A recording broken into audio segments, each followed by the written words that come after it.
Warrior Lore. Chapter 4111. Lei Ming held the token up high and said loudly. In fact, he was very nervous and perturbed. Would anyone think that he was an idiot for doing such a thing? It turned out that he was thinking too much.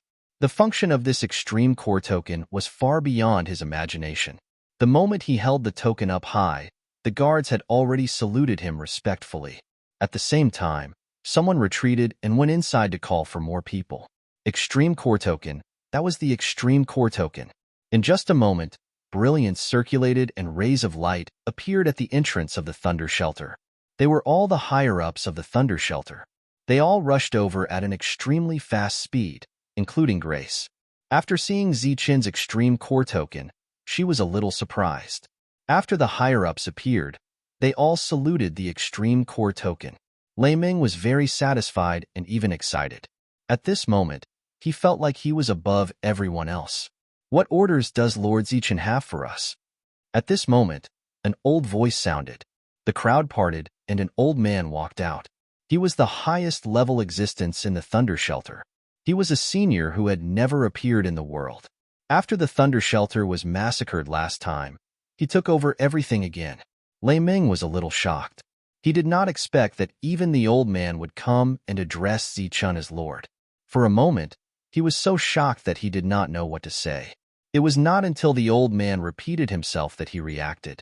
Lord Ziqin has ordered the Thunder Shelter to send a group of people to the Lost World. Lei Ming said again, still holding the extreme core token high. Lei Tsongkong accepts the order. The old man saluted the token. This was actually the greatest courtesy. Although the others were puzzled, they still followed suit and did not dare to neglect. Lei Ming left, full of confidence and righteousness. What kind of place was the Thunder Shelter? That was the place that controlled all the resources of the Holy Thunder Clan. Which one of the people there was not arrogant? But today, everyone saluted in front of him, even if it was not to him. He no longer had any qualms about going to other places. After Lei Ming left, the others looked at the old man in confusion. The extreme core token did need to be respected, but there was no need to be so respectful, right? They were from the Thunder Protector Institute. Who would dare to show them any disrespect? The old man's gaze swept past everyone's faces one by one, as if he had seen through all their thoughts. You guys! The old man shook his head and sighed. Then, he looked up at the sky. The sky was blue and cloudless, and he could not see the endless Xingchun. However, the old man still sighed. A new star is rising. Perhaps he will take over the future Holy Thunder Clan. Everyone was shocked beyond words. Take over the Holy Thunder Clan? Liz, I'll leave this matter to you. Since Lord Ziqin has issued an edict, it means that he has made a great discovery in the Lost World. Once you're there, you must cooperate fully, the old man instructed. Yes, I'll do it right away. Grace nodded. Looking at Grace's back as she left, the old man nodded in relief. With the appearance of a new commander, she naturally needed the company of other Xingchen. Otherwise, wouldn't she be very lonely? On the same day, the Holy Thunder Clan issued another recall order. The scale of this order was comparable to the previous arrest order. Also on the same day, news of Ziqin's battle achievements in the Lost World spread, especially the news of Ziqin killing Xing Yuanqing in one move. This made many forces see the signs. The Holy Thunder Clan seemed to be ushering in a change. The unchanging situation seemed to be breaking. Amidst this, Ziqin's rise was inevitable. This was because not only was he an Extreme Core member, but he was also leading a group of Extreme Core members. Regardless of whether one was leaving or entering, the rule that teleportation could not be used again was once again broken by Ziqin. He returned to the mineral vein and personally tested the function of the summoning platform. At this moment, the reinforcements in the mineral vein had already advanced into the depths. It would take them about 10 days to reach the canyon. This was a team of nearly 10,000 people. Ziqin was not rich enough to allow them to teleport into the canyon at the same time. Along the way, they did not care about any resources, even if they had already sensed that there might be opportunities in some places. After receiving the order, they only had one plan, and that was to enter the Blood Dragon Canyon. Ziqin teleported into the canyon. At this moment, the Extreme Core members had already separated themselves, leading one small team after another, busying themselves in various places of opportunities. Seeing Zichen appear, Xiaolei immediately stepped forward and asked, "Sir, when are we going to explore?" After returning, the commander informed everyone about the situation in the depths.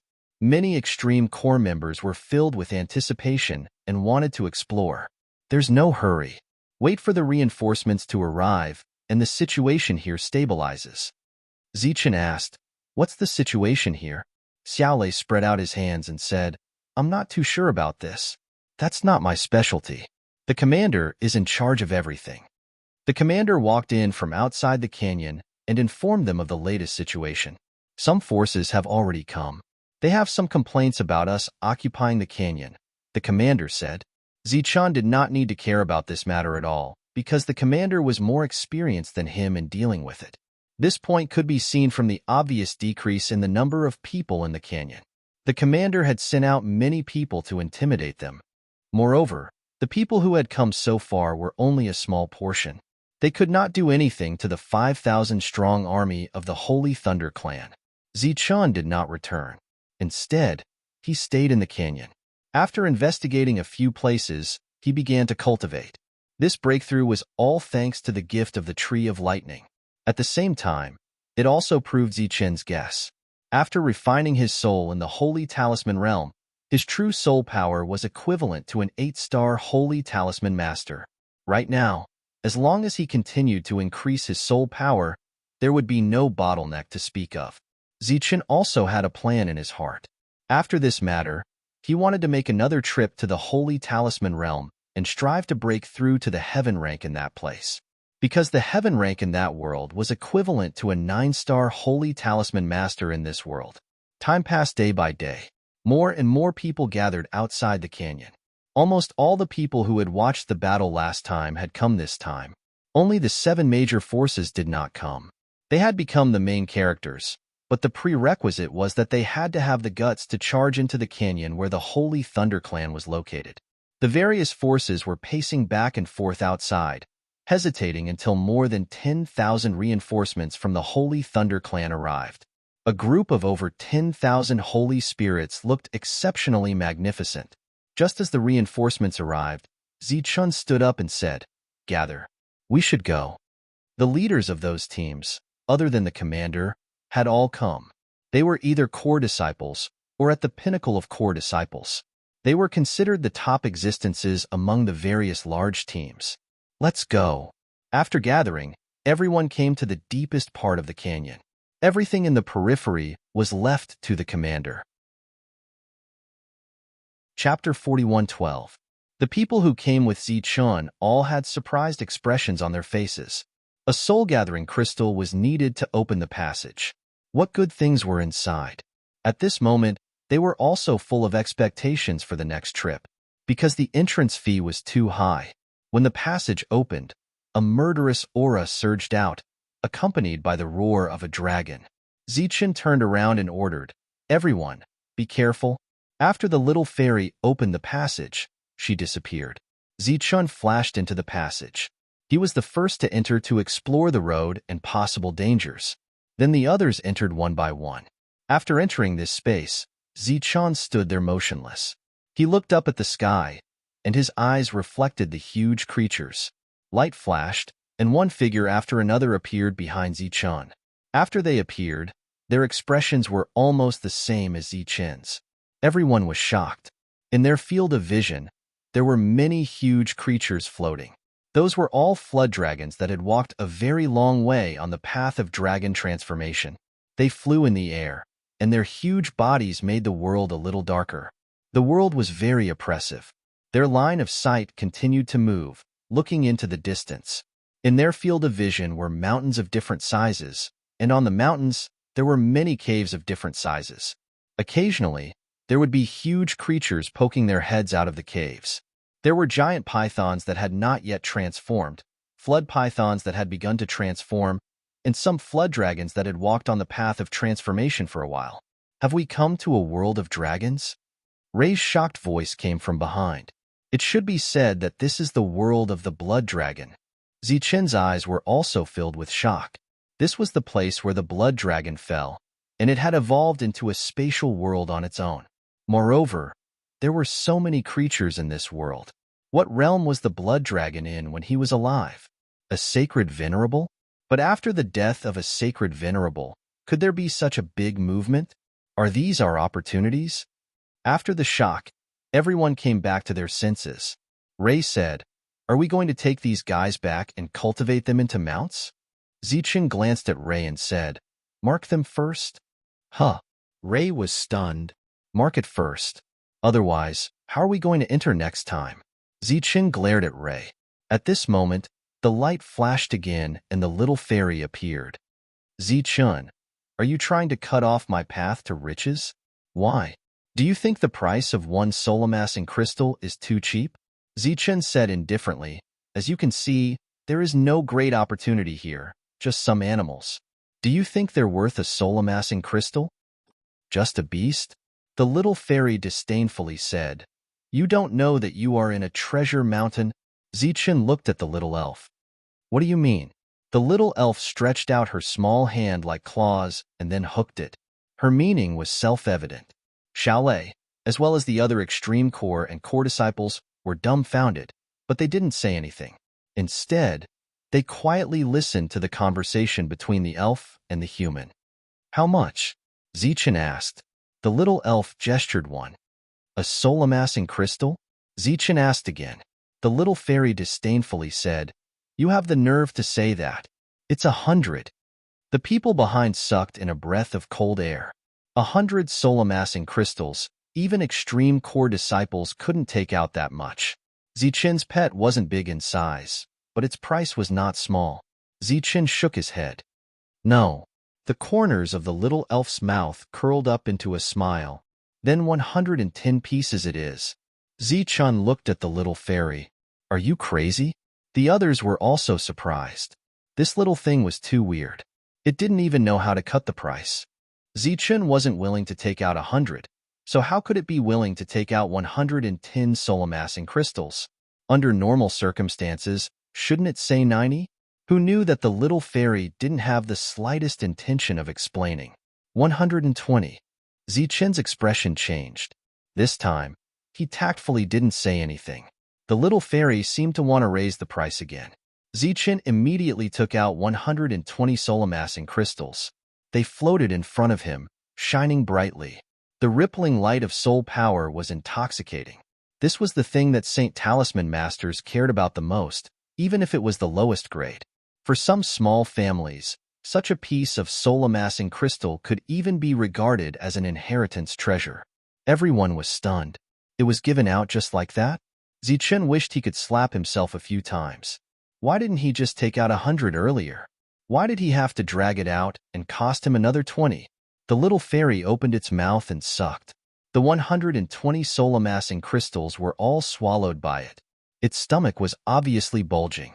Ignoring the strange expressions of the people around, the little fairy said, "You should thank me. It's just 120 soul-amassing crystals. The information you got is too worth it." Then, it pointed to the sky and said, "Go up and try fighting." "Are you sure?" Zichen looked at the little fairy. "If we make a move now, it will definitely cause chaos. Do you want us to go back to where we came from?" The little fairy said, "Are you stupid? Don't you know how to fight alone?" Zichen turned around and glanced at the crowd. Many of them turned their heads away, obviously trying to hold back their laughter. Zichen's reputation was like the sun in the sky. His status was also among the saint spirits in the entire saint spirit realm. But today, he was being taught a lesson by a pet beast. Zichen ignored the crowd and ran to the back. Obviously, he was going to choose a target. The little fairy followed Zichen. Seeing this, the others also began to retreat. In Zichen's vision, a dragon about 100 feet long gradually left the group and flew into the distance. A long staff appeared in Zichen's hand. His eyes became cold. With a tap of his foot, he soared into the sky. The long staff in his hand burst out with golden light. As the staff fell, a golden staff shadow appeared between heaven and earth. The powerful soul power contained in it made the faces of the people below change. The staff shadow sank into the dragon's body. The powerful force pushed the dragon's body back dozens of feet. The dragon, which was almost unaffected, was enraged. It turned around and swung its tail at Zichun. Pa! A powerful force was transmitted into Zichun's body, shaking his body and sending him flying nearly 100 feet away. The people below were stunned. With Zichun's powerful combat strength, he couldn't do anything to the dragon. How strong was it? If all the dragons here were this strong, how could they fight? Who knew that at this moment, the little fairy's voice sounded again. Are you stupid? Using soul power to fight a guy without a soul? When you just came in, was your head squeezed by the spatial gate? Zichun withdrew his soul power. Suddenly, a powerful aura surged from his body. This aura had an ancient feeling, as if an ancient existence had awakened. The power of ancient thunder and fire. After this aura appeared, there seemed to be some chaos in the world. The exotic beasts in the distance seemed to be extremely uneasy. Zichun soared into the sky again. It was still the staff from before, but this time, it was driven by the power of thunder and fire. When the staff fell, it was as if thunder exploded in the sky. The dragon's body collapsed with a bang, as if it was formed by illusory energy. Chapter 41:13. It was a real light of power, blooming with a bright blood-colored light. In addition to the rich blood aura, there was also a pure dragon aura contained in it. The flood dragon was gone. Only this power was left. Zichun stood in the air and put away the long rod. After seeing the light of power, he paused slightly. What is this? He walked forward and took the light of power in his hand. This power was indeed real, and it was somewhat hard to the touch. The little fairy flew in front of Zichun and said, "You still don't know? This is power?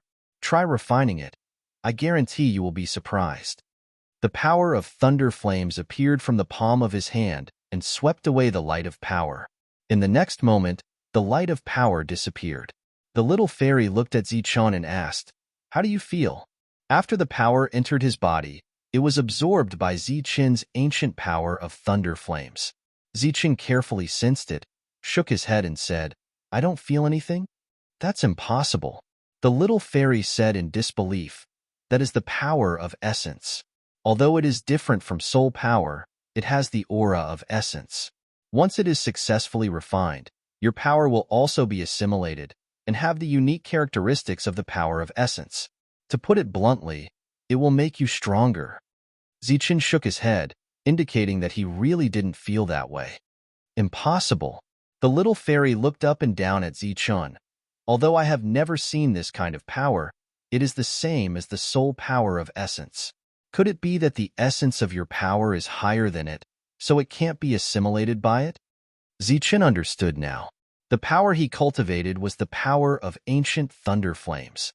This kind of power was extremely high grade, and the power from before was torn apart and refined as soon as it entered his body. The two were not on the same level at all. After knowing all kinds of reasons, he chose a target again. After killing the second target, Zichun brought this power down. His gaze swept through the crowd, obviously hesitating who to test it on. The little fairy's meaning was very clear, and Zichun also understood. Now that he was choosing a target, Zichun was a little troubled. Because the first one he chose was obviously the weakest. He couldn't possibly let everyone compete on the spot. He thought for a moment and said, "Who wants to refine this power and see what effect it has?" In the crowd, everyone looked at each other, and then a core disciple walked out. He was from the Jella family. The Lord had purposely given a few more slots to the Jella family during the last recruitment. Furthermore, his family had instructed him to be more loyal to Lord Zichun than anyone else. Now that Zichun needed someone, he stood up and said, "I'll give it a try." Zichun smiled at the other party and then passed the power to him. The Holy Spirit of the Jella family thanked him and took it. Then, he began to refine it in front of everyone. However, his refining speed wasn't as fast as Zichun's, and he wasn't as relaxed as Zichun's. As he sat cross-legged, the power in his body began to vibrate. During the vibrations, a wave of dragon chi was released from his body. Sensing this aura, Zichun's expression changed. The expressions of the others also changed. The little elf said, "Do you see it now? No one went to hunt anymore. Everyone was waiting for some kind of change. Zichen's eyes were also filled with anticipation. If everything was as the little elf said, then this place was definitely a great place of opportunity. This was because all those whose power quality was inferior to the power here could benefit greatly from this place. Their overall combat strength should also be improved. However, no one knew how much the improvement would be. They had to wait and see. After about an hour, the other party opened his eyes. Zichen asked, "How's the situation?" The other party released the aura around him, and a wave of dragon chi appeared. From the current perception, our overall combat strength has increased by about 10%. Moreover, that power hasn't been completely refined. I estimate that it can increase our combat strength by another 10%, the other party said excitedly. He wanted to solve everyone's problems, but he didn't expect to gain such a huge benefit for no reason. An increase of 10% in overall combat strength was a huge improvement. Moreover, just one power could increase their combat strength by 20%. This effect was huge. If all the core disciples of the Holy Thunder clan were to refine the power here, their overall combat strength would increase by 20%. They would definitely be able to suppress the disciples of other clans of the same level. This was an amazing discovery and also an amazing opportunity. To Zichen, it was completely useless. However, looking at the entire Holy Thunder clan, this was indeed an opportunity that could increase the strength of the entire clan. The others obviously understood the role of this opportunity, and their eyes lit up. There was silence all around. Everyone was surprised by the great opportunity here. The little elf said proudly, "How is it? Compared to the opportunity here, such a small amount of soul-gathering crystals is nothing at all, right?" Soul-gathering crystals were priceless. Moreover, Zichen had consumed more than 100 soul-gathering crystals this time. These more than 100 soul-gathering crystals could only make more than 100 Holy Talisman Masters stronger. However, the opportunity here could increase the overall combat strength of the entire Holy Thunder clan. The value was obvious at a glance. Although the little elf was very cunning, it had to be said that the price was fair. Zichen looked at the crowd and said, "In that case, let's get started. Before the people from the Thunder Defense Department come here, everyone can freely use 2 strands of demonic dragon power." Naturally, no one had any objections. This was equivalent to Zichen giving them extra benefits. It was not included in the reward. Among them, the people from the GRA clan were the most excited. This was because he had refined 1 strand of demonic dragon power earlier. Now, he could get 2 more strands of demonic dragon power. Zichen waved his hand and motioned for everyone to move. Zichen's gaze was fixed on the mountain peaks in front of him. He was a little curious. What kind of secret was hidden in this place that could give birth to such a magical demonic dragon power? The little elf flew to Zichen's side and said, "Do you want to go in and see what's inside?" Zichen suddenly thought of something and said loudly, "Little Lei, mark it first." If he didn't mark it, he would have to pay soul-gathering crystals the next time he came in. The little elf curled her lips and said, "Your stingy look is really ugly." Zichen didn't reply. There weren't many people in this world who could afford to raise a little elf. This was because this place wasn't like the Holy Talisman realm. There were things that could increase one's soul power everywhere. "I'm going to look for food. If there's anything, send me a message in advance," the little elf said. "But if you want me to go, you'll have to pay at least a few dozen soul-gathering crystals." Zichen waved his hand and said, "Forgive me for not sending you off. Oh, stay far away from the canyon. Don't cause trouble in your own territory." The little elf stared at Zichen. Chapter 41:14. To deal with the flood dragons, one needed to rely on one's own strength. This was a much easier task for everyone. Those extremely powerful core forces could be unleashed without reservation in this place. While everyone was fighting, Zichen, the leader, didn't make a move. He looked ahead and thought. Little Fairy had already left. It had the ability to rely on itself here. The spirit robe on his body was flickering, expressing its dissatisfaction, because Little Fairy had obtained too many benefits recently, but it had nothing. Even if there was no merit, it should have worked hard. Zichen took out a few blue star coins and fed them to the other party. After a while, Little Lei came close and said, "Sir, the people from the Thunder Defense Department are here. Do you want to meet them?" "Yes." The Thunder Defense Department is in charge of the resources of the Holy Thunder Clan and has great authority. The resources mined this time and how to convert them to contribution points needs to be connected with the people from the Thunder Defense Department. The passage has been completed. You can enter and leave at any time. Little Lei said, "This is his unique talent. I will remember your contribution." Zichen left this world and went to meet the people from the Thunder Defense Department. To his surprise, the person he saw turned out to be Grace. "Why are you here?" Zichun was surprised. "Why? Am I not welcome?" Grace smiled. "No." Zichun stepped forward. Behind Grace, a group of people from the Thunder Defense Department bowed to Zichun. "After receiving your order, Sir arranged for us to come here." Grace said, "What we didn't expect was that there would be so many resources here. Although we have just arrived, we have to say that we don't have enough manpower. But don't worry, I have already arranged for others to go back. The second group will be here soon.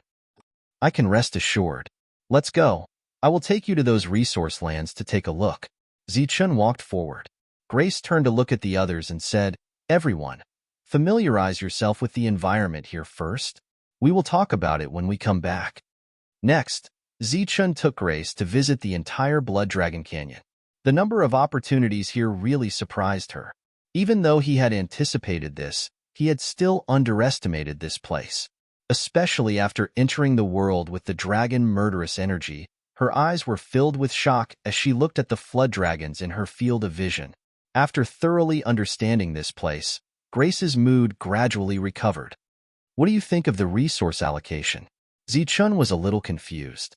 Grace said, "There is a special distribution plan for opportunities in the Thunder Shelter. For example, you, as the leader, are entitled to a share of the discoveries here. The ratio varies, with the highest being 30% and the lowest being less than a first-class share. For example, in this place, you, as the leader, can only get 30% of the total profit." Zichun said doubtfully, "There's such a distribution plan?" The Holy Thunder Clan has existed for many years. This kind of situation has happened countless times. We have a complete plan long ago. She looked ahead and said, "There are enough opportunities here, but the consumption of manpower is also great. For example, the core experts who come here have a standard every time they go out on a mission. Regardless of whether the mission failed or not, they still had to be given a certain amount of resources. However, according to the resources here, it's not a problem for you to get 30% alone. As for the other places of opportunity, if only a few core experts go there, then you can also get 30% of the profit alone." Zichun said, "You can deal with these as you see fit?" Grace said, "Then I'll do my best to let you monopolize 30% of the profits in every land of opportunity. Of course, I can't guarantee it completely because there are too many people here this time. Every day they stay here will be an extremely huge expense, and these expenses will also be counted on your head.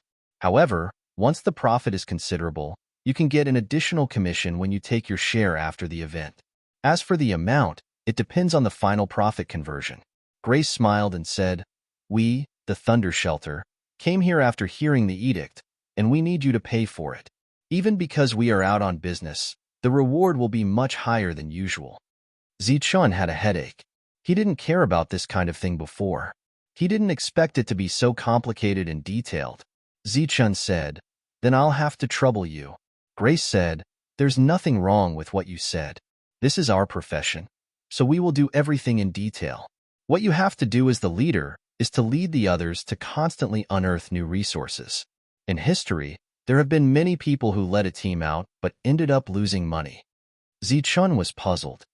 "There are losses when looking for resources?" Grace said, "There are many people who died in battle, so it's natural to lose money. More than 500 people died in the last battle. Their compensation is not small, and you asked for an additional 3 times. This is a huge expense. If it weren't for them, we wouldn't have been able to guard that mineral vein, let alone occupy the Blood Dragon Canyon. Moreover, that's what we agreed on before.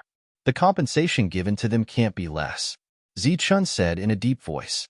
Grace nodded, indicating that she understood. Zichun suddenly thought of something and said, When it comes to compensating them, the Thunder Defense Department won't do anything to them, right? Grace said, "It's impossible to say that there won't be any at all." Zichen said, "You even dare to take this kind of money? They died in battle for the Holy Thunder Clan." Grace said helplessly, "If the water is too clear, there won't be any fish.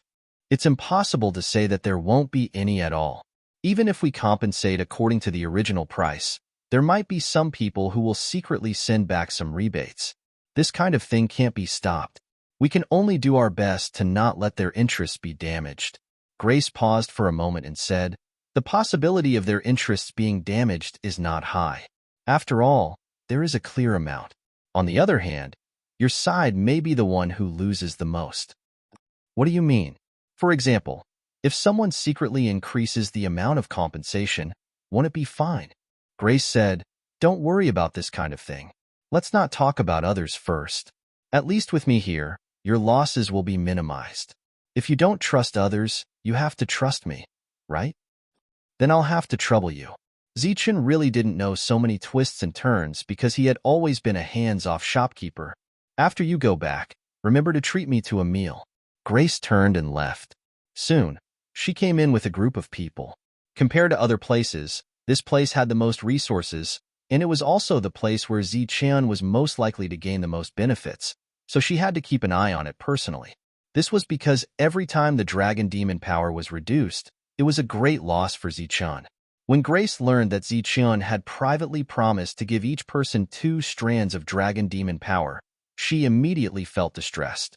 Because receiving 2 strands was the same as receiving 3, and there was no external supervision, everyone's self-awareness was naturally reduced. Chapter 41:15. Su Mingyao, Zhang Haoyan, Lin Shui, and the others were undoubtedly his own people. Therefore, when it came to resources, Zichen had never haggled with anyone. He had never even asked about it. Everyone's resources were shared. Of course, Monk was an exception. But after hearing Grace's explanation of these things, he realized that there were so many things to pay attention to. However, Zichen would not change his mind on the matter of compensation. Because no matter what happened to those people, at least in the aspect of protecting the interests of the Holy Thunder Clan, everyone was the same. When facing the 7 great forces, they were willing to give their lives to him. Zichen's original plan was to go to the depths of this world to take a look, but after telling Grace, she said that there was no need to do so. Anyway, the world had already been occupied by them, and it was right here, so there was no need to worry for the time being. She said that Zichen's current task should be to leave the canyon and explore other places to try to find more opportunities. Zichen felt that there was no need to be in such a hurry, but Grace told him that whether he could take this opportunity to rise up and become an important existence in the Holy Thunder Clan depended on this. Although individual combat strength was also a symbol of status, as long as one had not reached the level of a holy master, their influence was far less important than that of a force. Therefore, Zichen had to listen to Grace's words and leave the Blood Dragon Canyon, heading deeper into the canyon. Outside the canyon, the people of the Holy Thunder Clan were still guarding this place, but there were fewer people eyeing them covetously from the periphery. Even if these people were on guard duty, they still had income every day. Zichen, who had never cared about this kind of thing, found that there were expenses everywhere after hearing the details from Grace. Fortunately, there was a lot of income every day. We miscalculated again." In the secret chamber, the leader of the Holy Moon Clan said angrily, "Why did we miscalculate in this direction?" The others were also in a depressed mood. In fact, it was not that the Holy Moon Clan had not mined the resources in this direction, but the price they paid was too high. Relatively speaking, the gains in the other directions were not small. He didn't expect that the Holy Thunder Clan would make such a huge discovery here after it was made public. First, it was the Celestial Crystal Mine. This was equivalent to the Holy Thunder Clan tearing off a huge chunk of their flesh. Right now, he had actually discovered the dragon-killing power. Moreover, it was an opportunity that could greatly increase one's strength. Its value had even surpassed that of a celestial crystal mine. Where could he go to reason with this? In this world, there was no such thing as an impenetrable wall. The news about the demonic dragon force had already been leaked. After many people entered this place, even after going through layers of screening, the news still leaked out. But they couldn't find anything. Therefore, outside the Blood Dragon Canyon, there were more and more forces eyeing them covetously. Thus, the reinforcements who had originally planned to withdraw to mine the mines could only continue to be stationed in the surroundings. Unknowingly, this increased the expenditure. During this period of time, the Holy Thunder Clan kept sending holy spirits into this place. In addition to the high-level holy spirits, there were also some low-level holy spirits. They were not here to fight, but to mine. If the quality of the ore vein wasn't high enough, then it would only be a loss. Ever since the last defeat, the other forces had left again and didn't come looking for trouble. This disappointed many people who were waiting to see the big fight. However, all of this was within reason because the various major forces had come here to seek wealth, not to engage in battle. There were also some rumors that although the major forces were defeated, the Holy Thunder Clan had also taken out some compensation this time. These guys are really thieves. Zichun, who had already left the canyon for many days, teleported back after learning that the news had been leaked. He needed to personally guard this place. Lei Wuxing stood beside Zichun. As for the celestial crystal mine, he handed it over to Lei Wuxuang for her to be in charge, and the leader of each place would receive additional rewards. This was also what Grace had said before. They had their own standards. For example, Lei Wuxuang was the pinnacle of the core, and she was the leader guarding the mine. That was the pinnacle of the core. What do you mean? Lei Wuxing asked. I went to the depths to take a look. There weren't many forces inside, and there were even many forces wandering around nearby. Zichen's lips curled into a cold smile. They are obviously waiting for the vestigial clan to come out again. At that time, they will be the first to escape and expose us. And their ultimate goal is to snatch the mine that belongs to us after we are unable to resist and retreat. So, you have been transferring people here all this time to prevent a possible war? Zichun sighed when he heard this. The people who came every day were all expenses. He didn't know about this before and didn't care about this kind of thing. Now that he knew, he really felt distressed.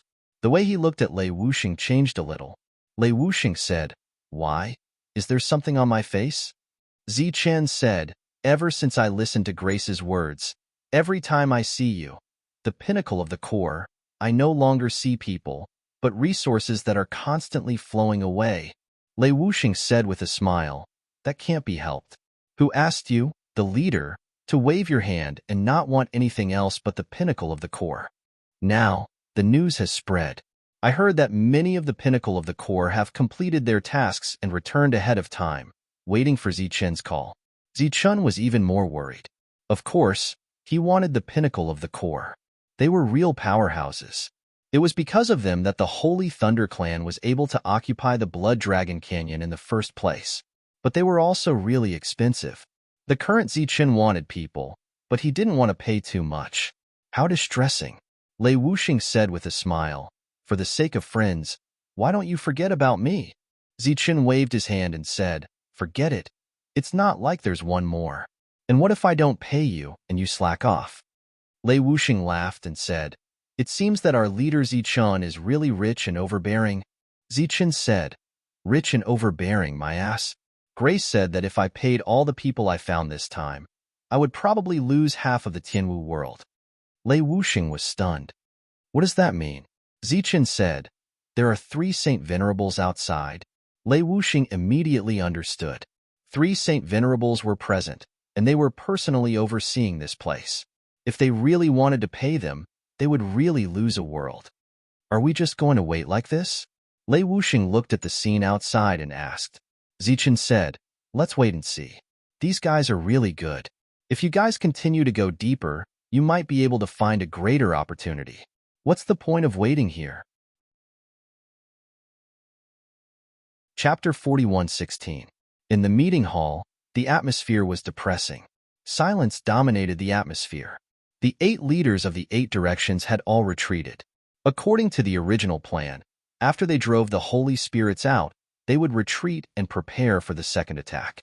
They never thought that they would be defeated before they could drive the holy spirits out. During this period, the leader of the southeast was the one who lost the most. His face was gloomy as he said coldly, "Last time was just an accident. Give me more people, and I will kill them all." The others were still silent. In fact, they had seen many problems from the last battle. For example, although the people who came this time were all holy spirits, they were different from the previous ones. They had their own forces, and there were many of them, much more than before. One of them said, "Ao-san, you are too impulsive. The humans who came this time are different from the last time." The leader of the southeast was Ao-san. He stared at the one who spoke. "Ao-gute, what do you mean? Are they not humans?" Ao-gute said, "Of course they are humans, but there are more of them than last time. According to our intelligence, there are a lot of humans coming in every day. They are completely different from the ones we dealt with before. So what if there are more of them? If they didn't join forces to attack me last time, I wouldn't have lost so much." Ao-san said loudly, "As long as you give me more people, I promise to drive them all out." The others were still silent. They didn't say anything. About a quarter of an hour later, the ninth person appeared at the door. Seeing the ninth person, the 8 people stood up and greeted him. The other person nodded, walked forward indifferently, and sat down at the head of the table. The 8 people sat on 2 sides. "Tell me what you found." The other person sat down and said indifferently. Everyone expressed their opinions and thoughts. Among them, Ao-san was still the one who wanted to fight. The leader, who was sitting at the head of the table, gently tapped on the table and said, "According to the information we received, although the number of humans who came this time is large, they are not very united with each other. There was even a bitter internal strife." The 8 people's faces changed. Obviously, they didn't know this information. "Maybe we can't drive them out this time, but we still have to let them know the strength of the ancient races." The leader stood up and gave the final word. "Attack again?" "Yes." The 8 of them stood up and agreed in unison. Since it was an order from above, they naturally had to obey. Outside the Blood Dragon Canyon, Zi-chan was still worried. Those people who were eyeing them covetously might not have dared to charge into the canyon, but they didn't do anything. They just stayed here and didn't leave. This was somewhat disgusting. However, this was not entirely a bad thing. At the very least, the other strange beasts and the lost race would not dare to come here again because they could not get close to this place at all. Zi-chan wasn't stupid enough to treat them as free guards. After all, the current Holy Thunder Clan didn't have enough manpower, especially after all the resources were excavated at the same time. This was because Zi-chan couldn't afford any delays. Every day of delay was a sky-high expense for him. According to Grace's assessment, he could not monopolize 30% of the resources found in every place. In some places, he could only get as much as 10%, and this was under the condition that he managed it well. Although Zi-chan had participated in the previous trip to the Immortal Domain and found a lot of resources, he had not been in the name of the leader at that time. Moreover, all the gains and losses were borne by the Holy Thunder Clan. However, it was different this time. Zi-chan came here as the leader, and everything was decided by him. All the big and small matters added together were troublesome and complicated, and he even had to consider some of the ways of the world. Compared to the other forces, the Holy Thunder Clan had the most people here because they controlled a celestial crystal mineral vein. At the same time, their burden was also the least. However, compared to the big picture that Zi-chan had spread out, these people were obviously not enough. Therefore, Zi-chan spent almost every day in entanglement and contradiction. As for the other forces that were eyeing covetously, they were almost praying every day that the Vestigial Clan would come out again and take away everything that the Holy Thunder Clan currently had. If the Blood Dragon Canyon and the Celestial Crystal Mineral Vein were lost, many forces would be extremely happy. It was unknown whether or not the prayers had worked, but the people they had arranged in the depths finally made a discovery. The Vestigial Clan launched a large-scale attack again. As soon as they received the news, the people of the various forces decisively retreated. All the holy spirits in sight had retreated, and the canyon immediately became quiet. This made Zi-chan a little uncomfortable. He smiled slightly and said self-deprecatingly, "At least we saved some people from scouting for information." Then, everyone gathered. The extremely powerful core members walked out of the resource lands and came to meet Zi-chan outside the canyon. Even Grace had come. If a battle were to break out, Everyone's credit would need to be calculated. Lei Wuxing came close and said, because there are no obstacles, they can arrive in one day at the earliest. When the others heard this, their expressions changed. They were obviously surprised by the speed of the vestigial clan's advance. Lei Wuxing said again, all the other forces have withdrawn, and it seems that they intend to retreat to the back of the celestial crystal mineral vein. Do we need to send more people there? Zichen shook his head and said, that's not necessary. As long as we don't lose here, the back will be safe. Even if they covet the celestial crystal mineral vein, they won't dare to attack at will. There are still rules. After all, once they break the rules, our Holy Thunder Clan won't need to abide by them. Zichen led his people to the other side of the canyon to deal with the vestigial clan, exposing their back. Behind them, other than some intelligence personnel, everyone else had retreated. During this period, some people who were good at concealment planned to sneak into the canyon quietly, but they were all caught by Xiaolei. Even if he was going all out to face the vestigial clan, Zichen was still on guard against the other force's little tricks. The vestigial clan appeared in his field of vision. They were a dark mass, like a torrent. They rampaged along the way without encountering any obstacles. They had the intention to break through the Holy Thunder Clan's defense army and kill their way to the outside world. Zichen's figure rose into the air. His whole body lit up with golden light, which was particularly eye-catching. Let your leader come out and talk. Zichen's voice sounded, exploding in front of them like a clap of thunder. A powerful shockwave surged forward. Wherever it passed, grass and trees would fall, and withered leaves would fly into the air. Chapter 41:17. The vestigial clan army at the front had just shown signs of slowing down when a roar came from behind. As a result, they sped up again. Zichen's eyes became cold. He raised his palm. Behind him, all the holy spirits of the Holy Thunder Clan released their aura. The aura of more than 10,000 holy spirits gathered together, crushing the clouds in the sky. The endless thunderous pressure spread in all directions like the might of the heavens. Just as this pressure reached its peak, Zichen, who was standing in the air, shouted angrily, "Do you dare to fight me?" His voice seemed to merge with the Holy Spirit pressure of 10,000 people. As it rolled forward, the pressure it brought was like a real wave of air sweeping across. The vestigial clan soldiers at the front were sent flying backward. During this time, blood flowed out of their 7 orifices. By the time his body hit the ground, he had already lost all signs of life. One word from him had destroyed their souls. The vestigial clan army that was rushing forward was in chaos. The others could not help but stop. They all looked at Zichen, who was standing in the air, in shock. In the blink of an eye, the army stopped. The Holy Spirit spies who were in charge of monitoring at the rear were also stunned when they saw this scene. Their indomitable momentum was stopped just like that.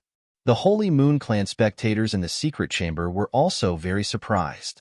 Zichen looked forward, waiting for the leader of the opposite side to appear. Ao-san flew up and looked coldly at Zichen. "So it's you." Zichen had seen him last time. At that time, the two had not fought. After Ao-san made a threatening gesture, he took his people and fled. Therefore, he recognized him at a glance.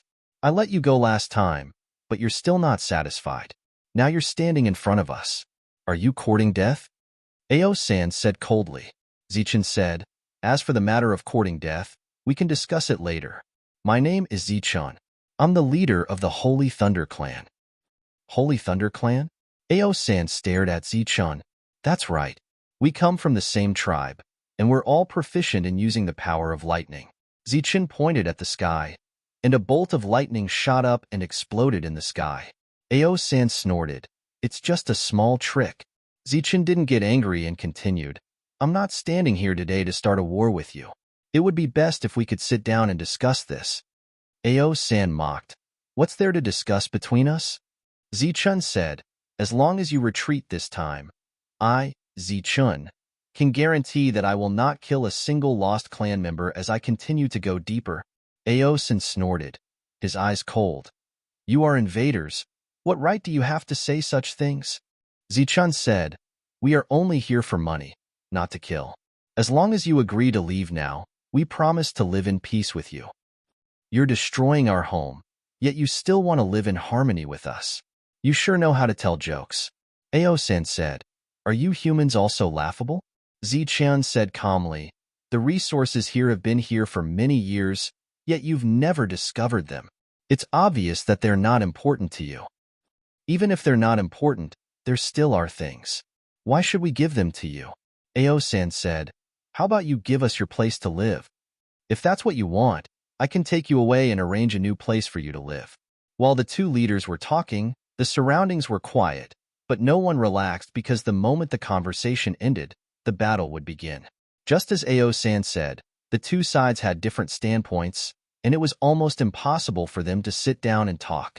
Speaking of which, they were the invaders, while the lost ones were merely defending their homeland. But in this kind of thing, there was no right or wrong. Everything was about benefits and resources. On the path of cultivation, resources were fought for.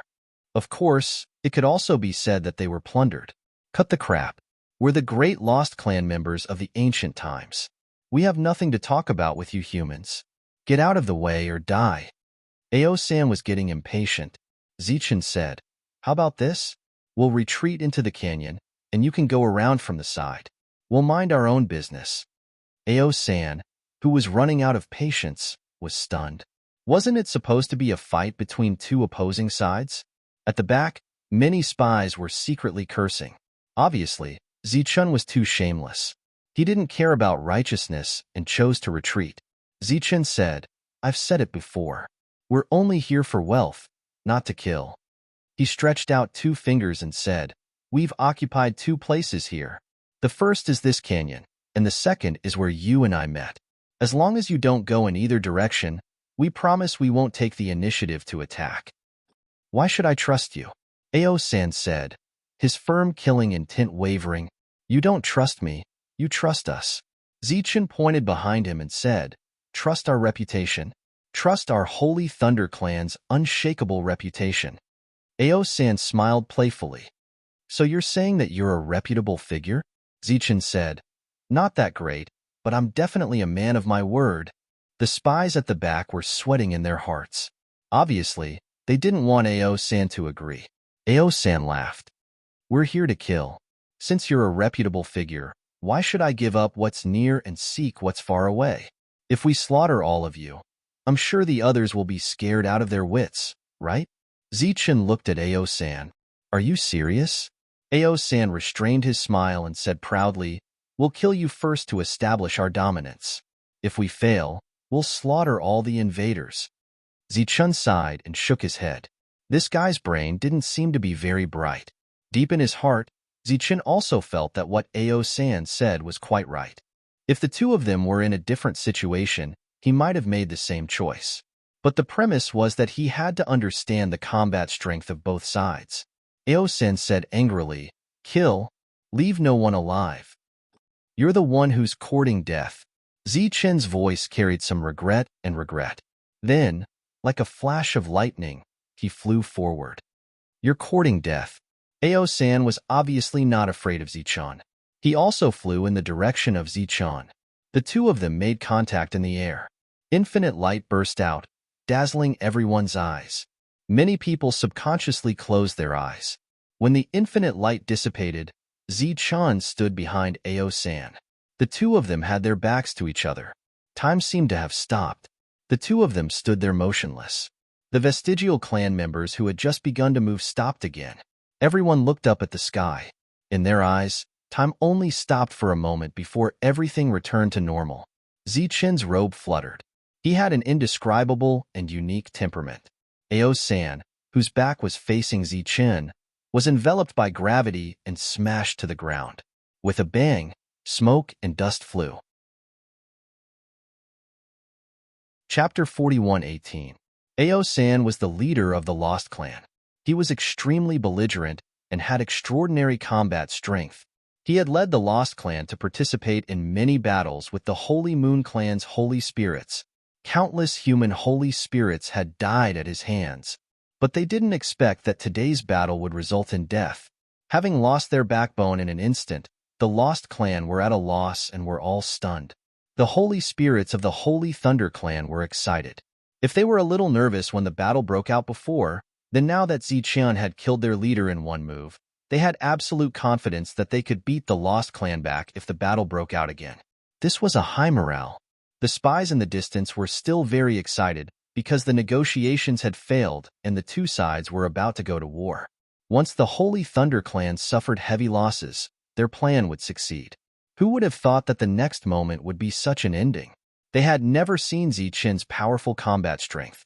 After seeing it with their own eyes, there was only shock in their eyes. Zichun stood in the air, looked at the Lost Clan below, and said, "Is there anyone else who has the final say?" All the Lost Clan members turned their heads and looked around, looking at each other. After losing their leader, Ao-san, who dared to stand up? The leader of the team? There were many, but who dared to represent the team at this time? Ao-san had died in one blow. Could they block one blow? Just as the group fell silent, a person suddenly flew into the air. He looked at Zichun and said, "You just killed our leader. Don't tell me you have other ideas?" Zichun looked at the person and said, "No, but I have a suggestion. As I said before, you all retreat and we will mind our own business." The other person said, "It seems that you didn't say that just now. You said that you could retreat and let us continue to move forward." Zichun said, "This sentence is still valid now. As long as you don't trouble the Holy Thunder Clan, then I don't mind retreating to the canyon. You can do as you please." "But why should I believe you? You are invaders, and we are just defending our homeland. Once we bypass you, who can guarantee that you won't continue to attack us? When the time comes, we will be attacked from the front and back, and there will be no possibility of survival." Back to the previous topic, there was still the issue of trust between the two sides. Zichun said with a smile, "The reputation of our big clan is our face. Life and death are just a small matter to us. Face is the most important thing." Many people at the back started cursing when they heard this. Last time, Zichun had said that face was nothing compared to life. Moreover, this guy had obviously betrayed everyone for the benefit of the Holy Thunder Clan. Since that's the case, let's go back and discuss it first. The temporary leader said.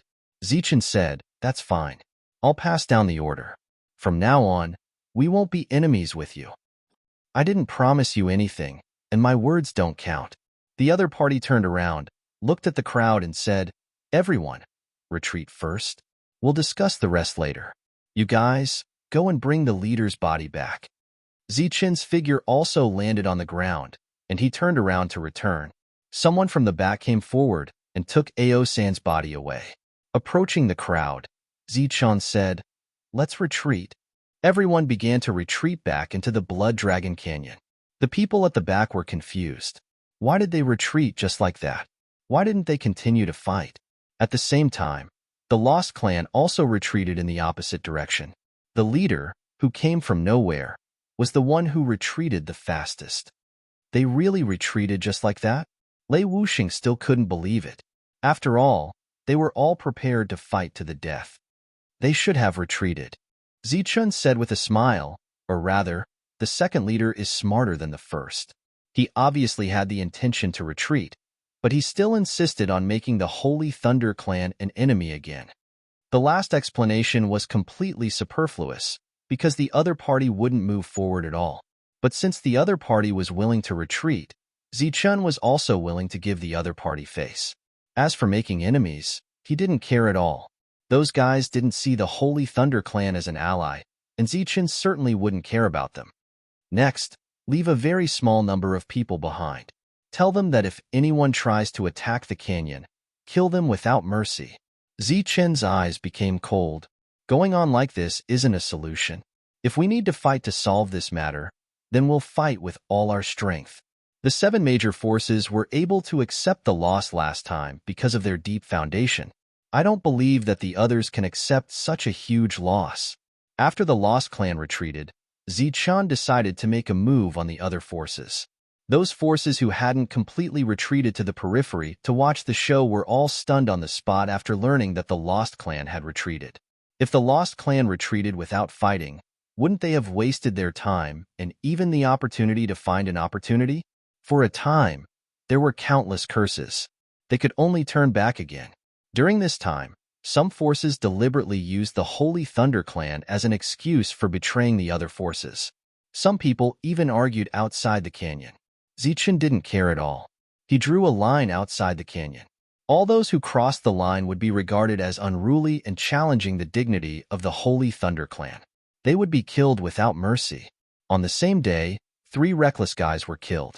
After the forces behind them didn't dare to cause trouble, the voices and people outside lessened a lot. Zichun summoned another group of people to mine. There weren't many people left outside. They were only there to serve as a lookout. After failing to find anything, the people of the other forces finally put their focus on finding opportunities. People from the Thunder Imperial Agency came in batches. They were responsible for the inventory and evaluation of opportunities. They kept a strict and accurate record of every resource that was excavated. Every day, a batch of resources would be sent away. Most of the resources were brought to the Celestial Crystal Mine under the protection of the Core Disciples or the Extreme Core Disciples. They were then transported back to the Moon Star. At the same time, the Holy Spirit stationed on the Moon Star escorted these resources back to the Holy Thunder Clan. The expenses of these people outside were naturally Zichen's. It could be said that apart from the 3 sacred sages, all the expenses of those who served the Lost World were paid for by Zichen alone. Similarly, once the harvest was huge, apart from Zichen's extra share, he would also get a share. In this aspect, the Holy Thunder Clan was never stingy. To Zichen, this was also an excellent opportunity because there were dozens of Extreme Core Disciples who listened to his arrangements. Some of these Extreme Core Disciples also had their own family forces. At the same time, almost all of these Core Disciples had families supporting them. Therefore, not only did they have dealings with Zichen, but their families also had dealings with Zichen. This time, apart from a few families that were obviously hostile to Zichen, almost all of the other families had been dispatched. In front of such a huge opportunity, no one wanted to miss it. Just as the number of people gradually increased, Grace told Zichen that he had to develop a new land of opportunity. Otherwise, he would suffer some losses from the people who came one after another. At this time, Little Fairy, who had been out for a while, returned. Chapter 41:19. In the world with the power of the Dragon Fiend, Grace personally counted the harvest and handed it over to a holy spirit of the Thunder Imperial Clan. The other party took out a teleportation talisman from Little Thunder and left. The power of the Dragon Fiend was too precious and had to be careful. Therefore, this method of teleportation was the safest. The other party returned to the Moon Star with the power of the Dragon Fiend. After that, the power would be handed over to the subordinates specially arranged by the spirit ancestor for review. Then, a core would lead a team to escort them back to the clan.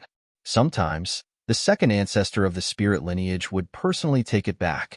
This was because the power of the Dragon Fiend was too important to the Holy Thunder Clan. After the news was leaked, the power of the Dragon Fiend became synonymous with sky-high prices. Many people were secretly inquiring about the channels, wanting to buy it at a high price. Unfortunately, the Holy Thunder Clan had extremely strict control over this power. Other than taking out some as rewards, they had no intention of selling it to the outside world. In the canyon, Zichen watched as a group of escorts left. At first, he thought that as long as he had the lost heavenly crystal, no matter where he was, as long as he set up a teleportation array, he could leave at any time. When he first tried it, it was indeed so. But gradually, Zichen realized that this was not absolute. For example, in this Blood Dragon Canyon, the lost heavenly crystal could not take everyone away. This made Zichen very puzzled, wondering if it was because the distance to the mine was too far. In fact, people outside had also tried it. For example, directly set up a teleportation array in the Holy Thunder Clan to see if they could directly reach the Lost World. In the end, it was not possible. They had to reach the range of the Moon Star. This made Zichen, who wanted to save time and some expenses, disappointed his hopes. He turned his head to look at the elf who had just returned. The other party gestured a number, and the meaning was very obvious. "What? Are you going to ask for 200 this time?" Zichen asked calmly. 20 pieces, the elf said. Zichen laughed when he heard this. "Oh, this isn't your style at all. According to your greedy character, will you lower the level? Cut the crap. You know I won't give you a chance to bargain. Are you giving it or not? The elf said proudly. Yes, of course. But not now. Zichen said, Fu Lao is going back. I have to go to the celestial crystal or vein. Why don't we go together? All right. I'll help you reinforce the teleportation portal and give you 20 soul-amassing crystals, said the little fairy. Consider it my reward for my hard work this time. The teleportation array still needs to be reinforced? Zichen was a little skeptical. How fresh. How many of you are here? How are you going to lure so many people back? The little fairy said sarcastically, if you're counting on that little summoning teleportation array, I'm afraid it'll take dozens of days for the teleportation array to be completed. Furthermore, the energy of the guiding stone is not limitless. Once the energy is depleted, you won't be able to leave even if you want to. Zichen understood and immediately took out 20 soul-amassing crystals. This was related to everyone's departure, and it was a big deal. He couldn't afford to be careless. At this moment, he felt that the little elf had the good side of human nature. With a flash of light, the man and the fairy returned to the celestial crystal or vein. After a long period of mining, the celestial crystal or vein had decreased by a lot. The Holy Thunder Clan's inventory had also increased by a lot. Up to now, the Holy Thunder Clan had no intention of selling these celestial crystals. Clearly, they planned to produce and sell them themselves. Zichen was here to send Fu Lao off. After all, the old man had worked very hard during this period of time. Furthermore, Zichen had to discuss with the old man about the return of the sacred talisman masters. The little fairy left alone to search for the unique guiding stones. Fu Lao looked at Zichen and said, there are still many celestial crystals in the Ore vein. If it's just our Holy Thunder Clan, I'm afraid it'll take a long time. Furthermore, we won't be able to find so many people. Once the opportunity here comes to an end and most of the troops choose to retreat, the first thing to lose their value will be these celestial crystals. Zichen nodded and said, I know that. I'm also considering whether to sell them, but there's no need to be anxious for the time being. The Lost World is still very large. Everyone hasn't even searched a third of the area. Furthermore, we obtained the Blood Dragon Canyon, which made many factions uncomfortable. If we sell the lost celestial crystals now, we will even offend the Holy Moon Clan. It's good that you have your own considerations. Manage it well from now on. This might be the origin of your fortune. In the years to come, it might also be an important stroke in your life. On the day Fu Lao left, Zichen gave Fu Lao 10 soul-amassing crystals as an expression of his gratitude. Zichen was very touched that the old man had personally come without any remuneration. These 10 soul-amassing crystals could help attract some popularity in the Holy Thunder Clan's Talisman Hall. In fact, Zichen knew that this was just icing on the cake. Once the Hall Master returned, no one in the Holy Thunder Clan would dare to suppress the sacred Talisman Hall. There was no such thing as poaching halfway. This was because the sacred talisman art that the Hall Master had brought out was enough to attract many sacred talisman masters. Although Zichen would not sell the lost celestial crystals for the time being, he would still build the teleportation array in advance. If such a celestial crystal vein was used by the Holy Thunder Clan, who knew how long it would take? When Fu Lao left, he also left with the beckoning stone that the little fairy had found. This was needed for the teleportation array in the outside world. After Fu Lao left, Zichen walked out of the vein and walked around, deliberately investigating the situation in the outside world. There were very few sacred spirits here. After the opportunity was almost mined, everyone headed deeper. Zichen thought of another question. How did the Holy Moon Clan do it? How could they let others leave at any time? After seeing the little fairy, Zichen asked this question. How novel. Of course, it's the function of the beckoning stone. The distance of one stone is limited.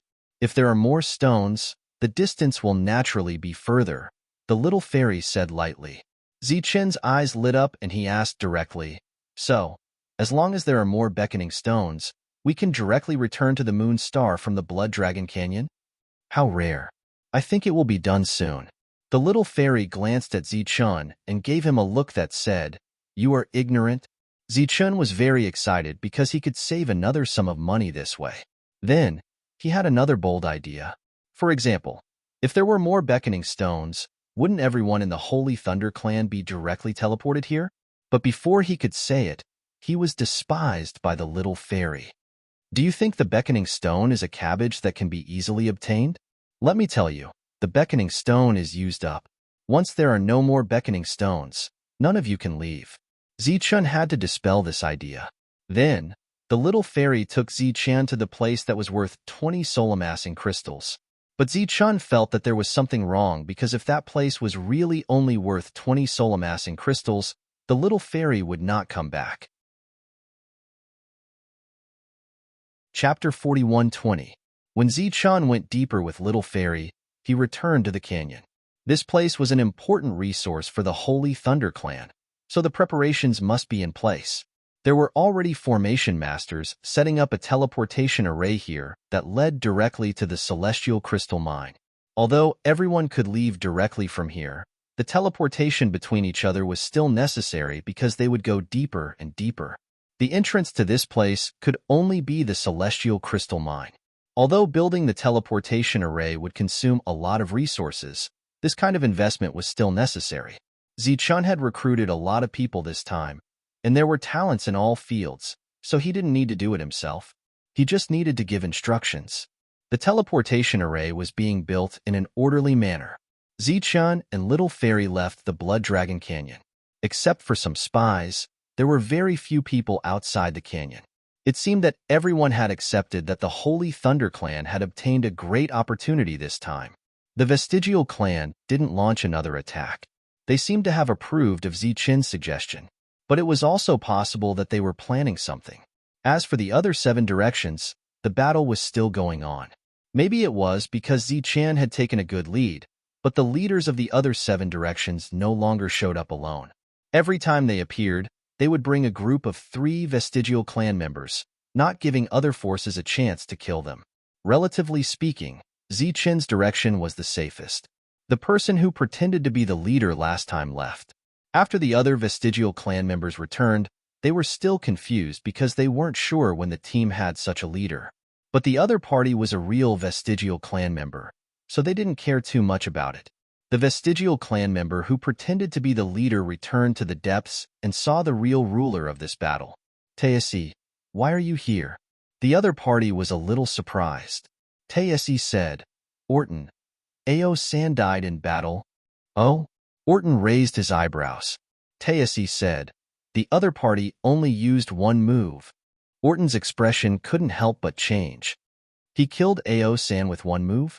As the leader under him, Orton knew very well how powerful Ao-san was. Even if there were experts among the enemy, they shouldn't be this strong. I've asked them to retreat. As for whether you want to send more people out to kill them, that's up to you.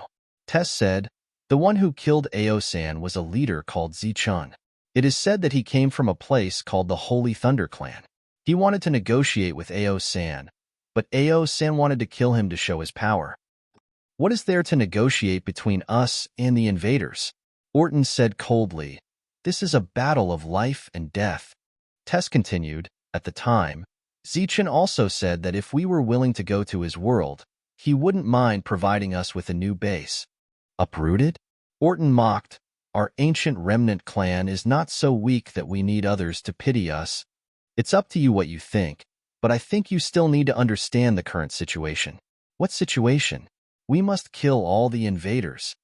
Tez shook his head and said, yes, they are invaders, but why don't you think about how they came to our world?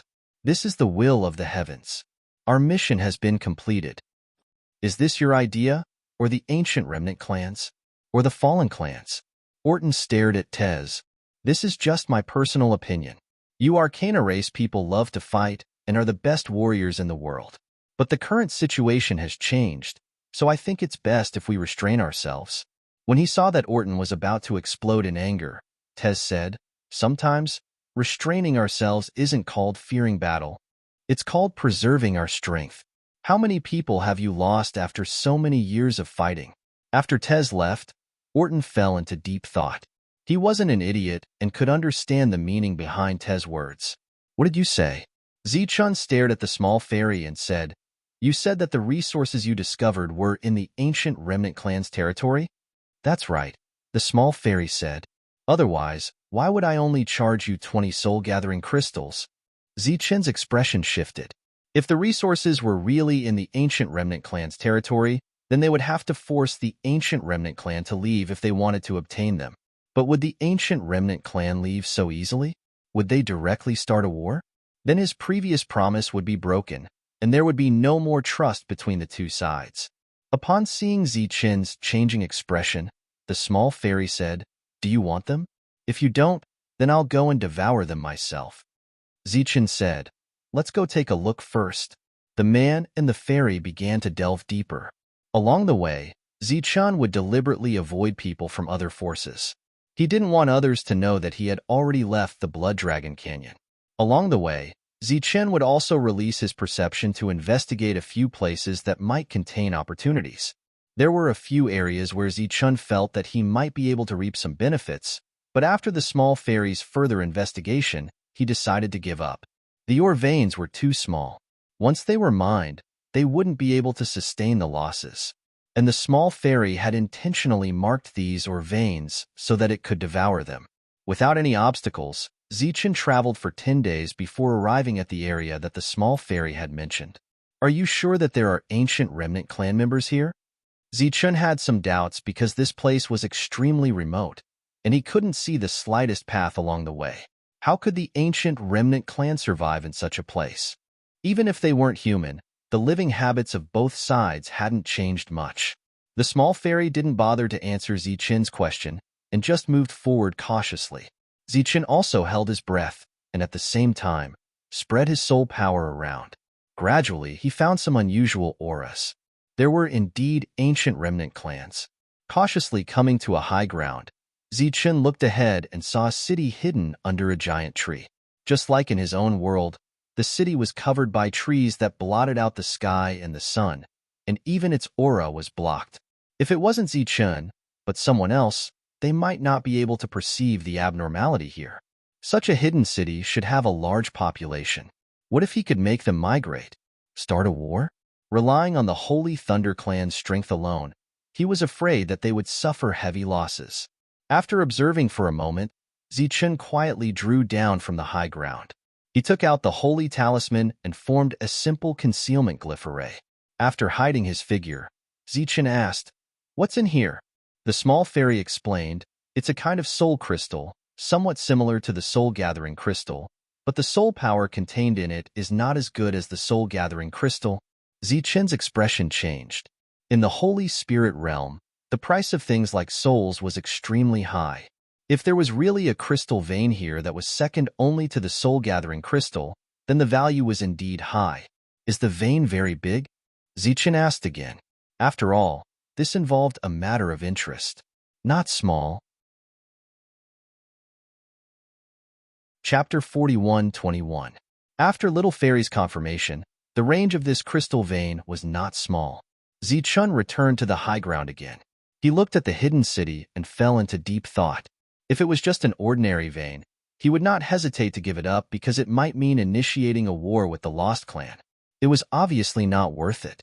However, this was a vein that might be second only to the soul-gathering crystal. Its huge value forced Zichen to think deeply about it, even if he had to take the risk. At first, his plan was to dig deep in other places and then enter from underground, just like when he first discovered the celestial crystal vein. However, this idea was rejected by Little Fairy as soon as it appeared. Because the opportunity was under this city, once it was excavated, it would inevitably cause a great commotion. Little Fairy even guessed that there seemed to be a deeper meaning behind the city's appearance here. This put Zichen in a dilemma. It was obviously impossible to give up. Could he just violate the agreement and directly start a war? At that time, maybe all the Lost Clan would attack the Holy Thunder Clan. At that time, the gains would not make up for the losses.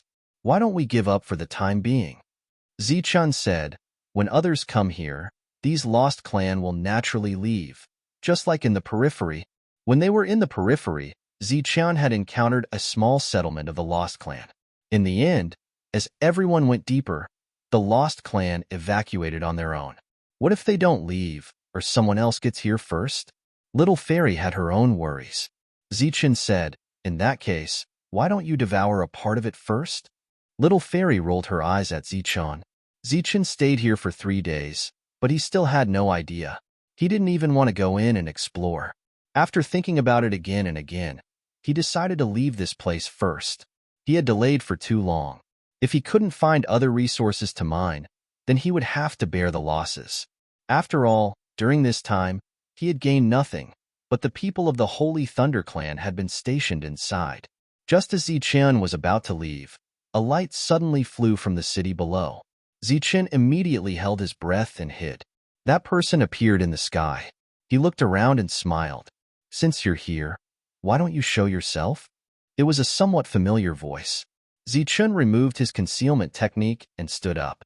Standing in the sky was the leader who had ordered the retreat last time. So it's Chief Zichen. What brings you here? Do you want to change your mind and attack us? Taith smiled. Zichen patted the dust off his body and said, You must be joking. How should I address you, brother? Taith. Tez looked back at the city in the forest and said, Shall we go in and have a seat? Is it convenient? It's convenient, but I'm afraid that Chief Zichen won't dare to go. Zichen laughed and said, Let's go take a look. Zichen followed Tez, heading towards the large city below. This was indeed a city of trees. Furthermore, the surrounding trees had the ability to conceal their auras. After truly entering this place, Zichen's perception became even sharper. He discovered that the bereaved living here were all at the level of sacred spirits. Every single one of them. His expression changed. Taith smiled and said, This can be considered one of our secret military bases. Those who live here are all warriors. Chief Zichen, you suddenly came here to kill us? Chief Taith must be joking. I also admire the strength of the ancient bereaved, Zichen said. Taith immediately shook his head and said, It's one thing for others to say this, but why do I feel ashamed when it comes from Chief Zichen's mouth? The two who were supposed to be enemies came to a castle in such a polite manner. Perhaps the surrounding people had been purposely dismissed, but there were only the two of them in the large castle. After taking a seat, Taith said, I won't beat around the bush with Chief and will ask directly. May I know why Chief has come here? Do you really want to destroy our team? Zichen looked at Taith and didn't immediately speak. Taith said, Chief, you can just say it. Zichen hesitated and said, In that case, I'll tell you the truth. Zichen pointed at the ground and said, There are resources we need down there. That's why we came here. That's all? Of course. Taith said, I thought Chief was going to attack us. Zichen shook his head and said, How is that possible? I already promised before that I wouldn't take the initiative to start a fight with you. Taith looked at Zichen and said, I want to know how Chief will deal with the resources here. Zichen said helplessly, What else can we do? Wait, we'll come again after you leave. Perhaps we'll have to fight with others then. Taith said, Then how will you make us leave? What? Zichen was stunned. What if we leave and are willing to leave this place to Chief? Taith asked again. That's impossible, right? Zichen said, You live here. Why would you leave for no reason? Taith said, Didn't Chief say that we'll have to leave sooner or later? Instead of being forced to flee in the end, wouldn't Chief owe us a favor if we leave now? Zichen's expression changed. Are you serious? Taith said seriously, How would I dare joke about this kind of thing? Zichen nodded and said, Tell me, what kind of price do you want me to pay? This time, it was Taith's turn to be stunned.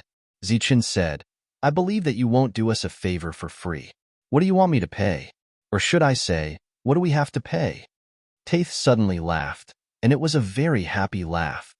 It's so convenient to deal with smart people. We want to get the truth from Chief Zichen.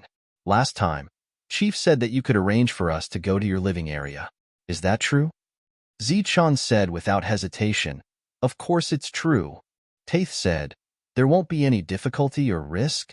Zichen thought for a while and said, In my opinion, there shouldn't be any difficulty or risk. But as for the specifics, we'll have to go back to the clan and discuss it. But it shouldn't be a big problem. Taith said, What if I say that our condition is that Chief has to arrange a new place for those who leave until they're satisfied? Is Chief willing? Zichen was very surprised. He didn't expect the other party to make such a request. Or, let our people go to your world and see if that place is suitable for us to live in. Chapter 41:22. For Zichun, this seemed to be a great thing because he could get such a great opportunity without paying anything in the early stages. But he didn't agree directly. Instead, he said, "This is not a small matter. Can you make the decision?" Taisei said, "I can make the decision for a small matter like retreating, but going to your world is a big matter. I can't make the decision." Zichun said, "Then find someone who can make the decision. This is not a small matter. We need to be careful." "Okay, I'll send a message back immediately." Taisei nodded and said, "But I'll have to trouble Chief Zichun to stay here for a few days." 3 days later, Zichun waited for that important person to come. But after seeing her, Zichun was very surprised. It was the woman from the Lost Clan who fought with him last time. The other party had a face that was so beautiful that it was flirtatious. She was still wearing tight black clothes, and her movements were clean and nimble. "Are you surprised?" Taisei took the initiative to leave the room. The woman spoke. "I'm a little surprised." Zichun nodded honestly. "My name is Tasha. I can make the decision for this matter," Tasha said. Zichun nodded again. "What's your plan?" Tasha said, "I'll go with you to the outside world and find a suitable place for us to live. As for the resources here, we can provide some convenience for you." Zichun was puzzled. "Why me?" Tasha didn't answer the question. Instead, she asked, "Are you not trustworthy?" Zichun didn't know what she was thinking, but he had a good impression of Tasha, even if she had sneak attacked him. Zichun said, "How are you going to leave with me? The other forces may not be happy to see this. Once they know who you are, they may try to kill you." "I have my ways," Tasha said. Tasha said, "I know a spell that can change my aura and appearance, making it impossible for anyone to find out." Zichun suddenly asked, "May I ask why you want to leave?" The way Tasha looked at Zichun became strange. "The place we're living in is going to be gone soon. Where else can we go?" Zichun was a little confused. "Once the resources here have all been extracted by you, this world will become a wasteland. If we continue to live here, how long can we last without any resources?" Tasha said, "And the world you live in is the best place for us to belong." Zichun found it hard to believe. If that was the case, they would have fought the invaders to the death instead of choosing to cooperate. As if she had guessed Zichun's doubts, Tasha continued, "I can only represent my faction. There is another faction that is very radical. They will fight to the death. So even if you and I have reached an agreement, we still have to fight here. Of course, you can mine the resources under this city as you wish." Zichun said, "We need to occupy this place first before we can go back and discuss this matter with the clan." "Is there a need for discussion? Aren't you the leader this time? Don't you have the final say?" Tasha asked curiously. "There are many people above me. Moreover, this is the first time I have been appointed as the leader." Zichun laughed. "Their fighting strength is not as good as yours. Do you still have to listen to them?" Tasha asked again. "There is the Holy Spirit above the Holy Spirit. My fighting strength is far from enough to make my words carry weight." After Zichun said this, Tasha's eyes lit up. She nodded and agreed directly. "Actually, your people don't have to withdraw because we only extract the resources underground. Forget it. If we don't withdraw, there will be a lot of gossip. It will be very bad for us." The matter was agreed. Then Zichun said goodbye and went back to bring people to extract the resources. On the way back, the elf warned, "Be careful of what they are up to. You are invaders. If you take them out, they will be invaders." Zichun said, "We came here for the opportunity. As for who is the invader, the Holy Spirit should be the one who should worry." The elf said, "So, do you really plan to cooperate with them? If I don't agree to such a good thing, won't I be struck by lightning?" After leaving a certain range, Zichun used Little Thunder's exclusive teleportation talisman and returned to the Blood Dragon Canyon. He first went to see Grace and asked about the current situation. She said that everything was normal. After Zichun told her that he had found the second land of great opportunity, Grace was happy for Zichun from the bottom of her heart. At the same time, she asked him when he could extract the resources. Zichun replied that he had to see the Holy Spirit first. In the Blood Dragon Canyon, Zichun used the lost heavenly crystal and left the lost world. It seemed that Fu Lao had set up a new teleportation array when he returned. When he arrived at the teleportation array of the moon star, everything was proceeding in an orderly manner. When the holy spirits of the Holy Thunder clan saw Zichun, they were very surprised and immediately bowed to Zichun. Zichun waved his hand and motioned for everyone to continue. Then, he went to find the Holy Spirit Master Lei Di. Compared to the last time when the Holy Spirit Master's aura was deliberately released, Lei Di's aura was restrained this time. It could also be seen that the situation had stabilized. After all, the Lost World was big enough, and there were enough opportunities inside. The Holy Thunder clan had discovered something, and the other forces had also had their own gains. When he saw Lei Di again, the two ancestors of the Spirit Clan and Vane Clan were also there. When they saw Zichun come in, the Vane Clan ancestor said with a smile, "Kid, you're out again. What? Did you find another resource that surprised us?" Zichun said, "No, but there is one thing that needs the Holy Spirit Master's decision." "Oh?" Lei Di looked at Zichun and was a little surprised. After all, after he told Zichun about the issue of authority last time, Zichun began to deal with other things on his own. From the looks of it, except for a few interested families, the reputation of Zichun was good. At least, all parties were very satisfied. "Tell me about it." Lei Di was a little curious about what Zichun wanted to say. Zichun told him about Tasha without hiding anything, including the deal between the two sides. Moreover, in the territory of the Holy Spirit Master, Zichun was not worried that someone would eavesdrop. Lei Di's expression gradually changed. The smiles on the faces of the Spirit Clan and Vane Clan ancestors gradually disappeared. It involved the migration of a clan, which was not a trivial matter. According to Zichun's current authority, he really could not make the decision. "Since you've agreed to this matter, what do you think?" After Zichun finished speaking, Lei Di did not immediately give his opinion, but asked for his opinion. Before he came, Zichun had his own ideas in mind, but the matter involved too much, and his words were far from enough. Now, since the Holy Spirit Master asked for his opinion, Zichun certainly said whatever he wanted to say. "I think this is a good thing, because there are many strong people in the Lost Clan. Once they join our Holy Thunder Clan, it will be of great help to the overall strength of our Holy Thunder Clan."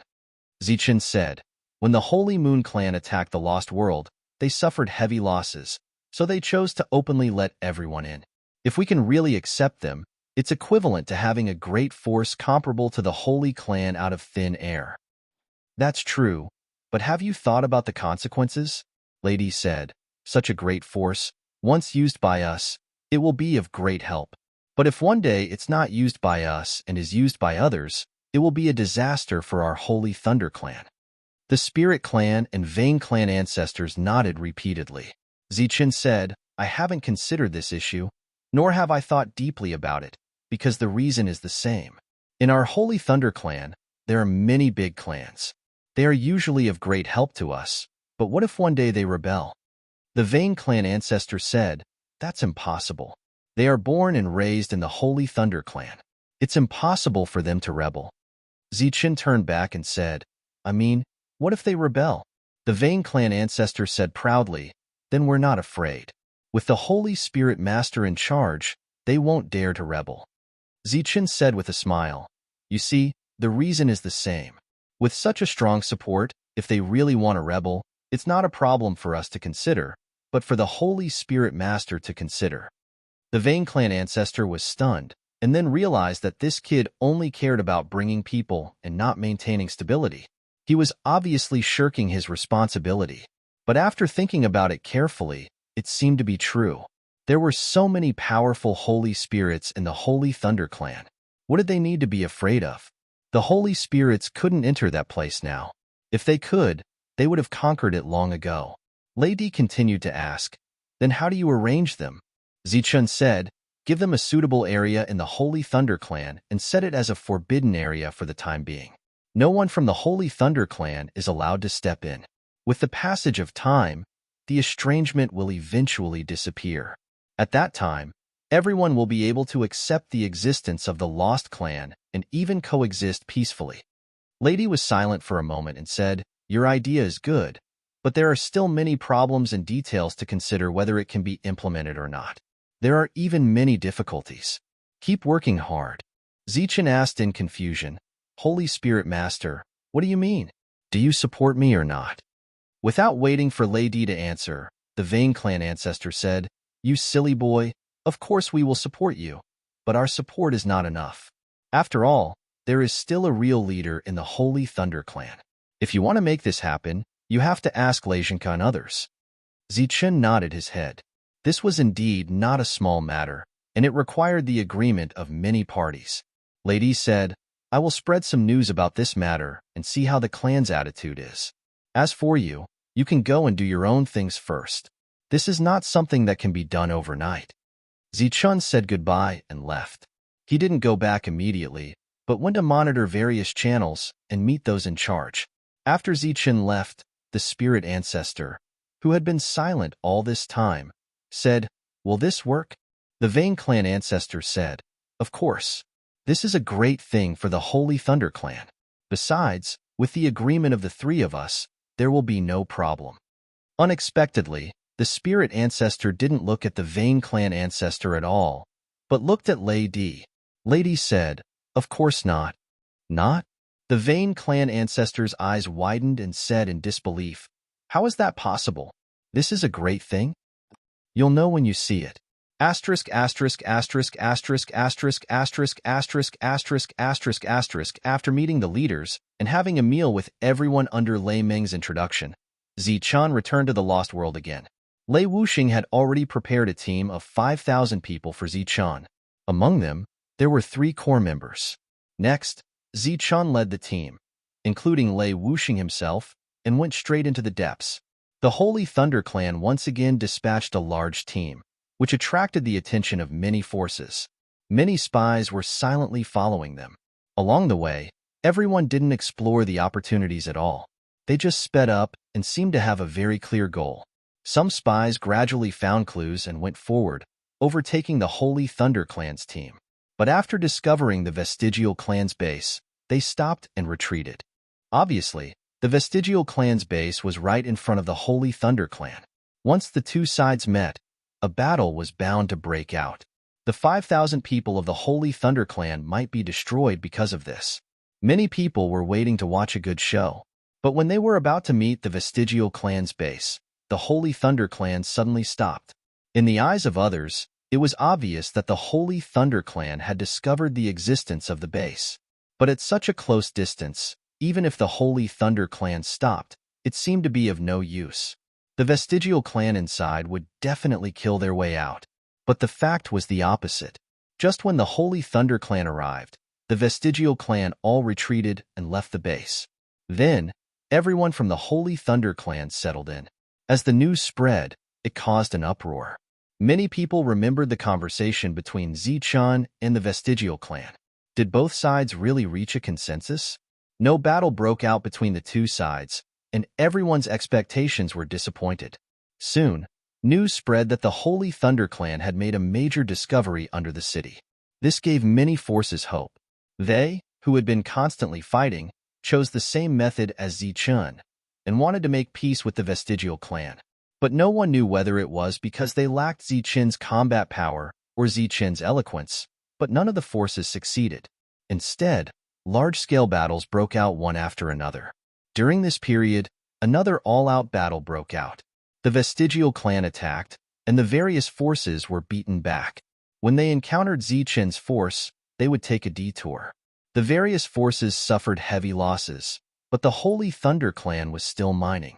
For a time, all kinds of curses were heard.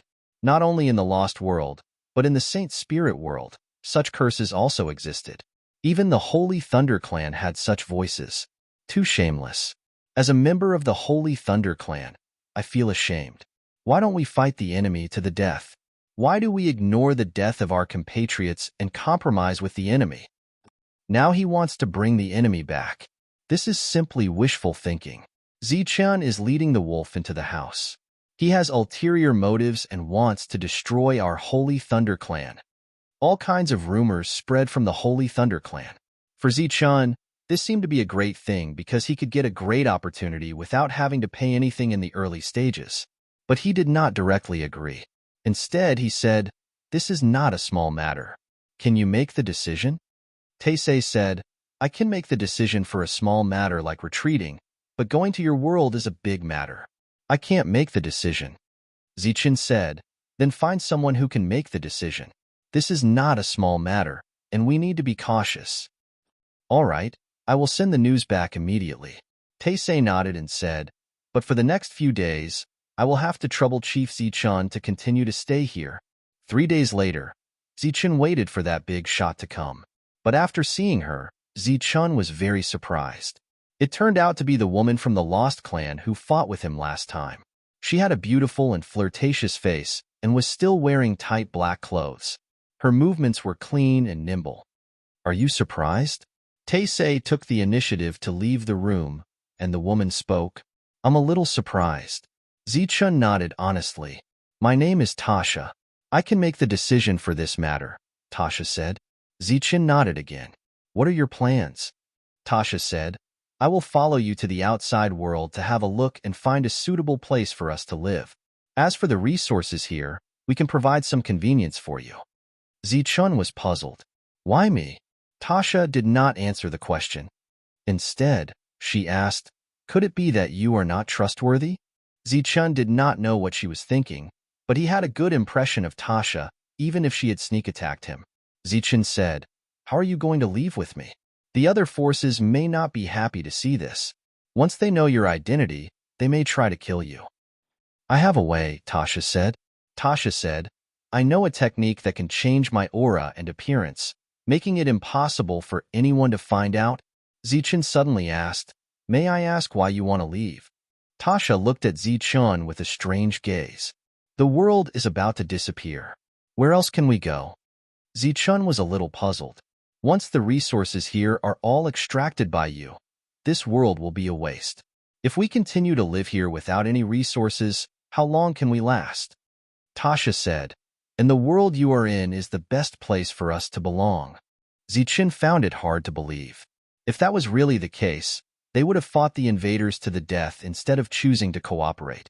As if she had guessed Zichen's doubts, Tasha continued, "I can only represent my faction. There is another faction that is very radical. They will fight to the death. So even if you and I have reached an agreement, we will still have to fight here. Of course, you can extract the resources under this city as you wish." Zichen said, "We need to occupy this place first. Then we can go back and discuss this with the clan." "Is there a need to discuss? Aren't you the leader this time? Don't you have the final say?" Tasha asked curiously. "There are many people above me. Besides, this is my first time as a leader, and I am appointed by the higher-ups." Zichen smiled. "Their fighting strength is not as good as yours. Do you still have to listen to them?" Tasha asked again. "There are holy spirits above the holy spirits. My fighting strength is far from enough to make me a leader."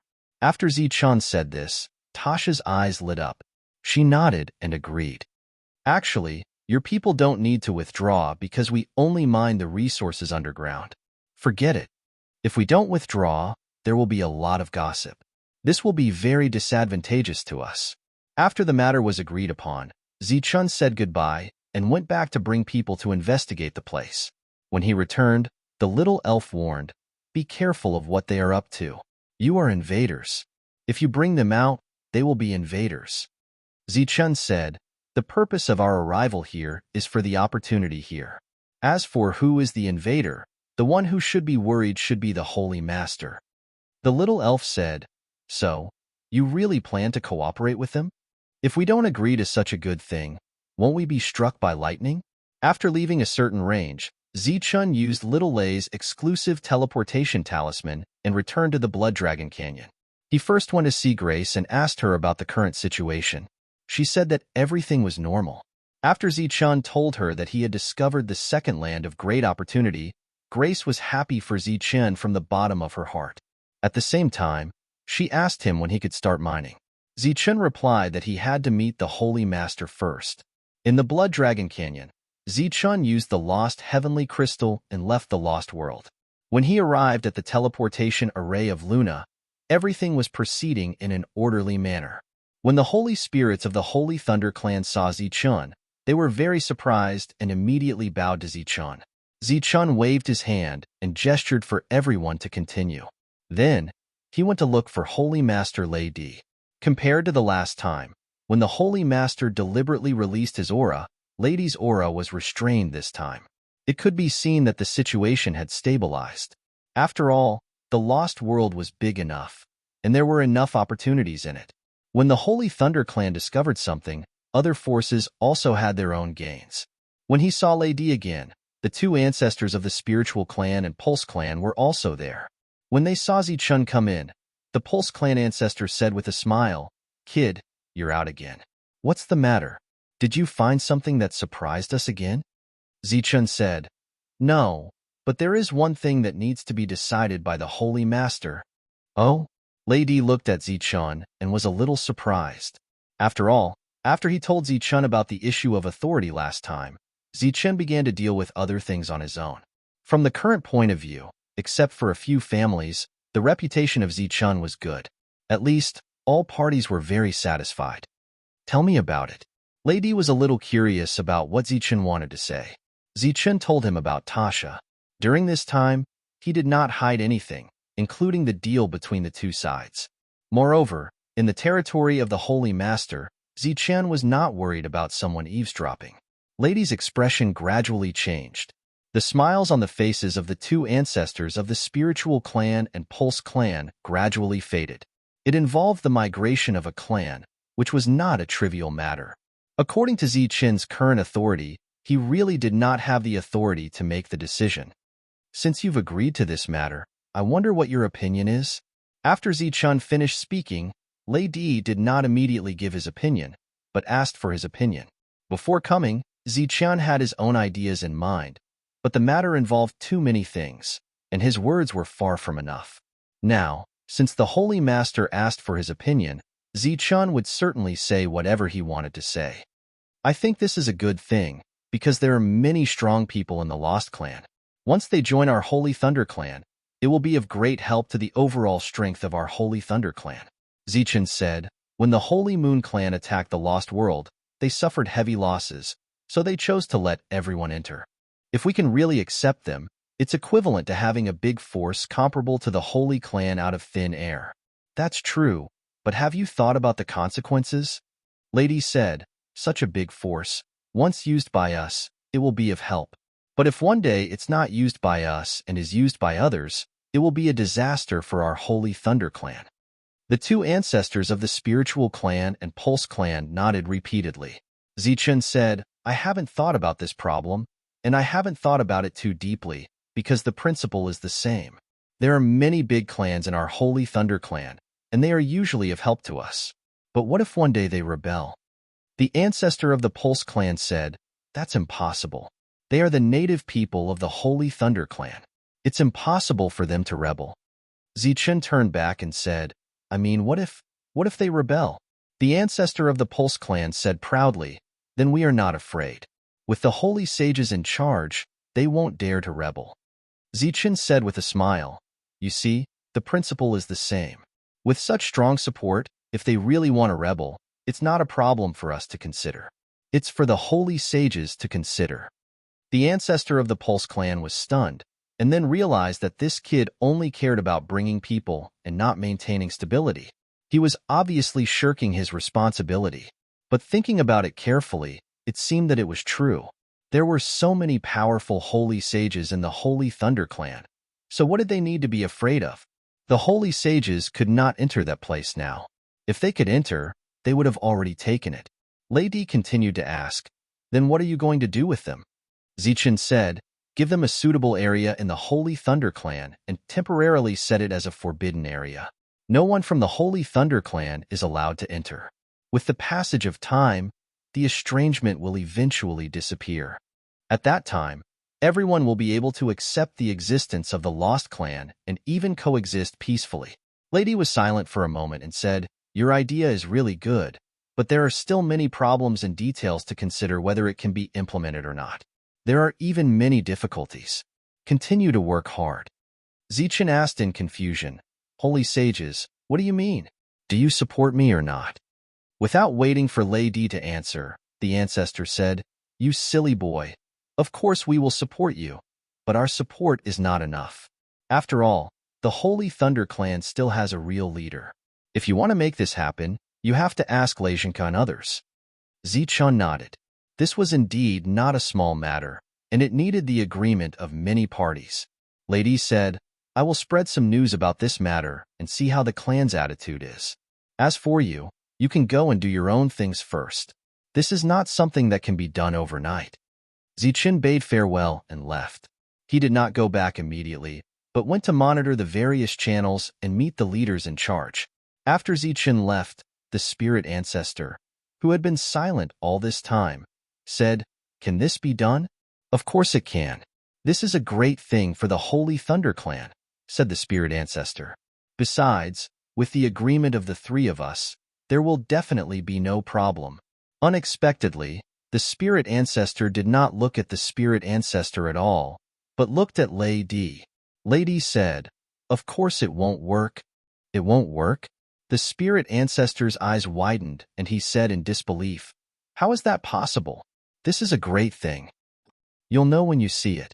Asterisk, asterisk, asterisk, asterisk, asterisk, asterisk, asterisk, asterisk, asterisk, asterisk. After meeting the leaders and having a meal with them under Lei Ming's introduction, Zichun returned to the Lost World again. Lei Wuxing had already prepared a team of 5,000 people for Zichun. Among them, there were 3 core members. Next, Zichun led the team, including Lei Wuxing himself, and went straight into the depths. The Holy Thunder Clan once again dispatched a large team, which attracted the attention of many forces. Many spies were silently following them.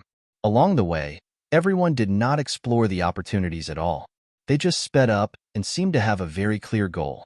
Some spies gradually found clues and then went forward, overtaking the Holy Thunder Clan's team. But after discovering the Vestigial Clan's encampment, they stopped and retreated. Obviously, the Vestigial Clan's encampment was right in front of the Holy Thunder Clan. Once the two sides met, a battle was bound to break out. The 5,000 people of the Holy Thunder Clan might be destroyed because of this. Many people were waiting to watch a good show. But when they were about to meet the Vestigial Clan's encampment, the Holy Thunder Clan suddenly stopped. In the eyes of others, it was obvious that the Holy Thunder Clan had discovered the existence of the encampment. But at such a close distance, even if the Holy Thunder Clan stopped, it seemed to be of no use. The Vestigial Clan inside would definitely kill their way out. But the fact was the opposite. Just when the Holy Thunder Clan arrived, the Vestigial Clan all retreated and left the encampment. Then, all the members of the Holy Thunder Clan entered the encampment. As the news spread, it caused an uproar. Many people remembered the conversation between Zichun and the Vestigial Clan. Did the two sides really reach a consensus? No battle broke out between the two sides, and everyone's expectations were disappointed. Soon, news spread that the Holy Thunder Clan had made a major discovery under the city. This gave many forces hope. They, who had been constantly fighting, chose the same way as Zichun and wanted to make peace with the Vestigial Clan. But no one knew whether it was because they lacked Zichun's combat power or Zichun's eloquence, but none of the forces succeeded. Instead, large-scale battles broke out one after another. During this period, another all-out battle broke out. The Vestigial Clan attacked, and the various forces were beaten back. When they encountered Zichun's forces, they would take a detour. The various forces suffered heavy losses, but the Holy Thunder Clan was still mining. For a time, all kinds of curses were heard. Not only in the Lost World, but in the Holy Spirit realm, such curses also existed. There were even such voices in the Holy Thunder Clan. This is too shameless. As a member of the Holy Thunder Clan, I feel ashamed. Why didn't we fight the enemy to the death? Why did we ignore the death of our compatriots and compromise with the enemy? Now they want to bring the enemy back. This is simply wishful thinking. Zichun is leading the wolf into the house. He has ulterior motives and wants to destroy our Holy Thunder Clan. Chapter 41:23. Before he came, Zichun already had his own idea, but the matter involved too many people and his words were far from enough. Now, since the Holy Sage had asked for his opinion, Zichun would certainly say whatever he wanted to say. I think this is a good thing, because there are many experts in the Lost Clan. Once they join our Holy Thunder Clan, it will be of great help to the overall strength of our Holy Thunder Clan. Zichun said, when the Holy Moon Clan attacked the Lost World, they suffered heavy losses. That's why they chose to let everyone in. If we can really accept them, it's equivalent to having a big force comparable to the Holy Clan out of thin air. That's true, but have you thought about the consequences? Lady said, such a big force, once used by us, it will be of help. But if one day it's not used by us and is used by others, it will be a disaster for our Holy Thunder Clan. The spiritual ancestor and the pulse ancestor nodded repeatedly. Zichun said, I haven't considered this question, nor have I thought deeply about it, because the logic is the same. In our sacred Thunder tribe, there are many big families. Usually, they help us, but what if they betray us one day? The pulse ancestor said, that's impossible. They are the native Holy Thunder Clan. It's impossible for them to rebel. Zichun turned back and said, I mean, what if they rebel? The pulse ancestor said proudly, then we're not afraid. With the Holy Sage in charge, they won't dare to rebel. Zichun smiled and said, you see, the reason is the same. With such a strong support, if they really want to rebel, it's not a problem for us to consider, but for the Holy Sages. The pulse ancestor was stunned, and then realized that this kid only cared about bringing people and did not care about maintaining stability. He was obviously shirking responsibility. But after thinking about it carefully, it seemed to be true. There were so many Holy Sages in the Holy Thunder Clan. What did they need to be afraid of? The Holy Sages could not enter that place.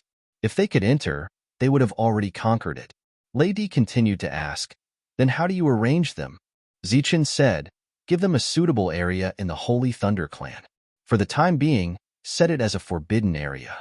No one from the Holy Thunder Clan is allowed to enter.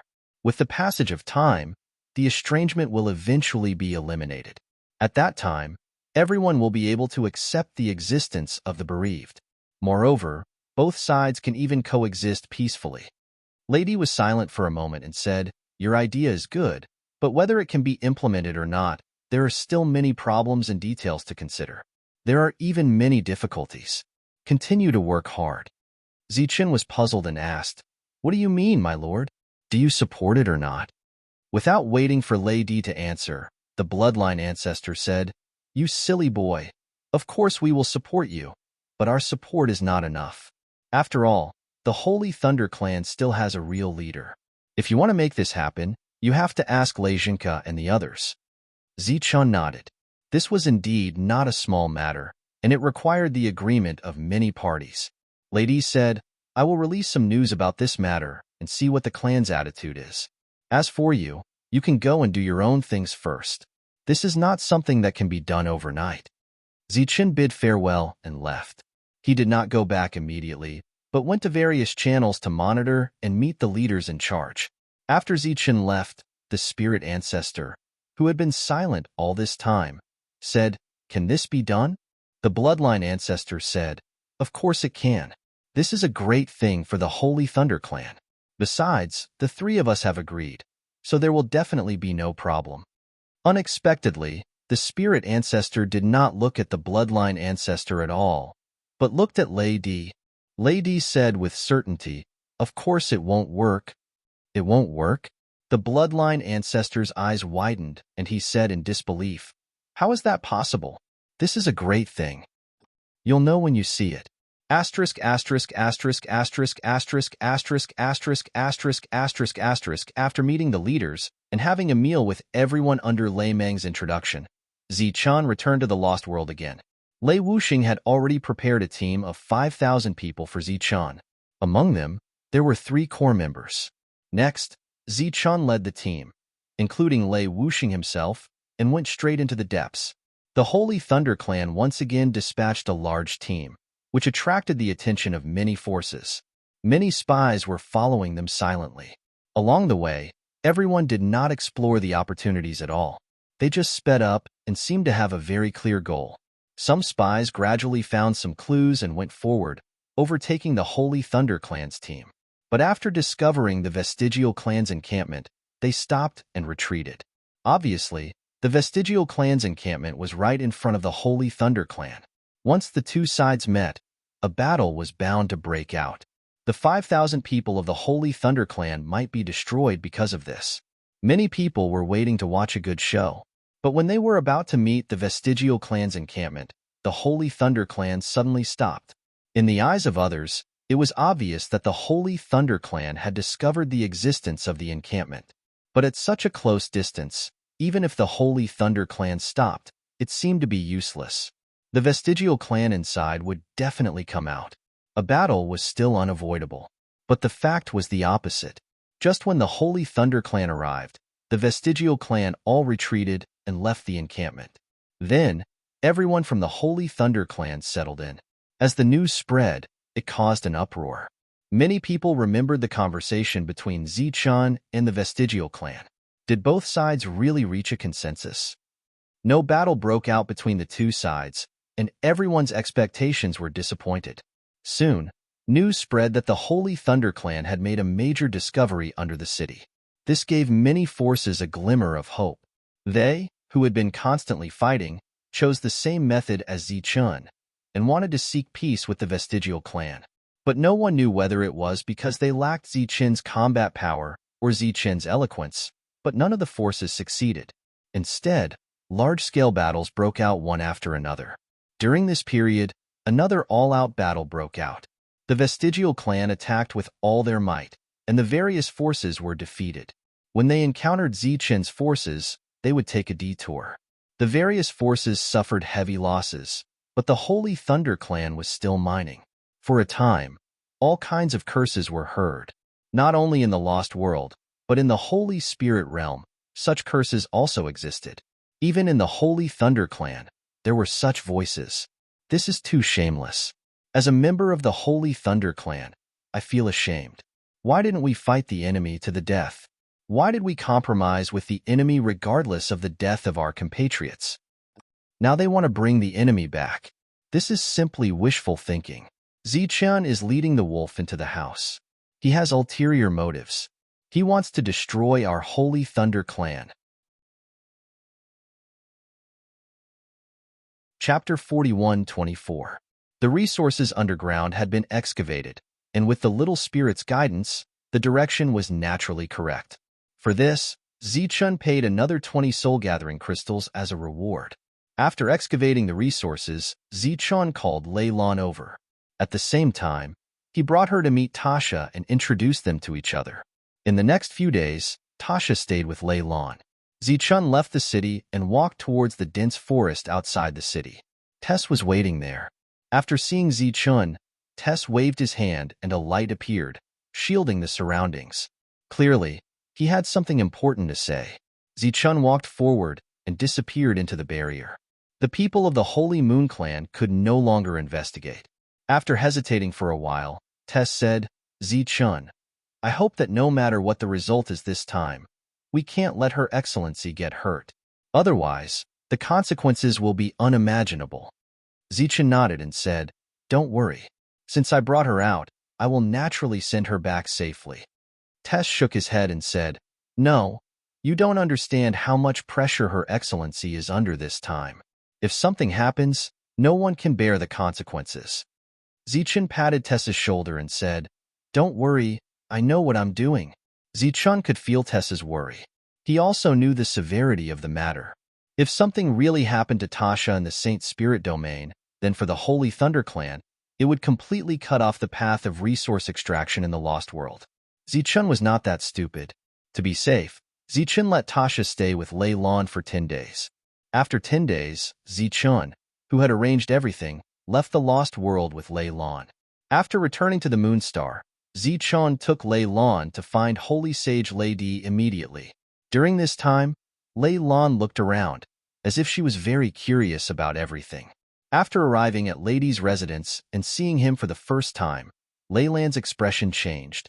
The three holy sages also looked at Lei Lan in surprise. Lady only glanced at Lei Lan before looking away. Have you decided? Zichun nodded. I've decided. Then do as you say, but don't be too optimistic. See more, listen more, think more. then make a decision. Lady said. Zichun looked hesitant. Lady said, between you and me, let's be frank. Zichun asked, what if, and I mean what if, there are suddenly some strange races in my world? Will there be a problem? Lady didn't answer, but asked, are there not many strange races in your world? What Lady said was true. In Zichun's world, there were all kinds of people. Actually, all the races had them now. Zichun immediately understood Lady's meaning and thanked him with cupped fists. This was the Lord's tacit agreement. Even if the worst happened, he would have the Lord's support. Lady waved his hand and shot out a beam of energy, which landed on Lei Lan's body. Now it's more alike. Lei Lan's eyes were filled with shock. Let's go.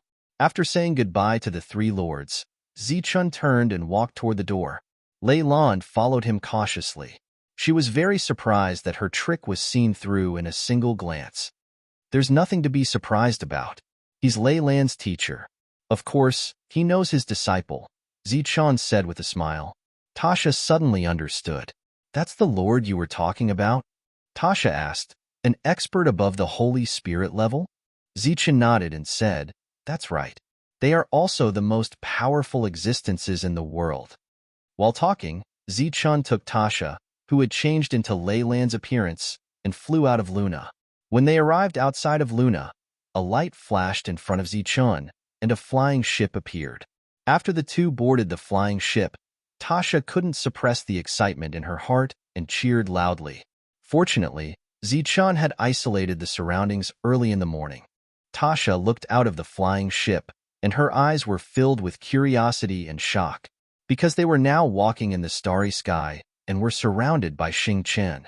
Zichun said, every Xingchen here is a world. Almost all of them are inhabited by humans. The flying ship cut through the void like a bolt of lightning. This is where you live? It's really boundless, Tasha said in shock. How many people are there in such a huge place? Countless. And this is only a part of it. Zichun said, the place you live may be the size of one of the Xingchen in this world. As the flying ship moved forward, Zichun introduced the situation of the Saint Spirit realm to Tasha. When they arrived at the second star field, Zichun entered a city and took Tasha to eat some food. At the same time, he also introduced her to the currency of the Saint Spirit realm. Zichun didn't choose to teleport back directly because he wanted to give Tasha time to familiarize herself with the Saint Spirit realm so that she wouldn't make a fuss about everything. At the same time, he also explained the division of forces in the Saint Spirit realm to Tasha. So there are so many forces. When Tasha heard this, she sighed with emotion. In that case, the forces we have been fighting for hundreds of years are just one of the forces in the Saint Spirit realm?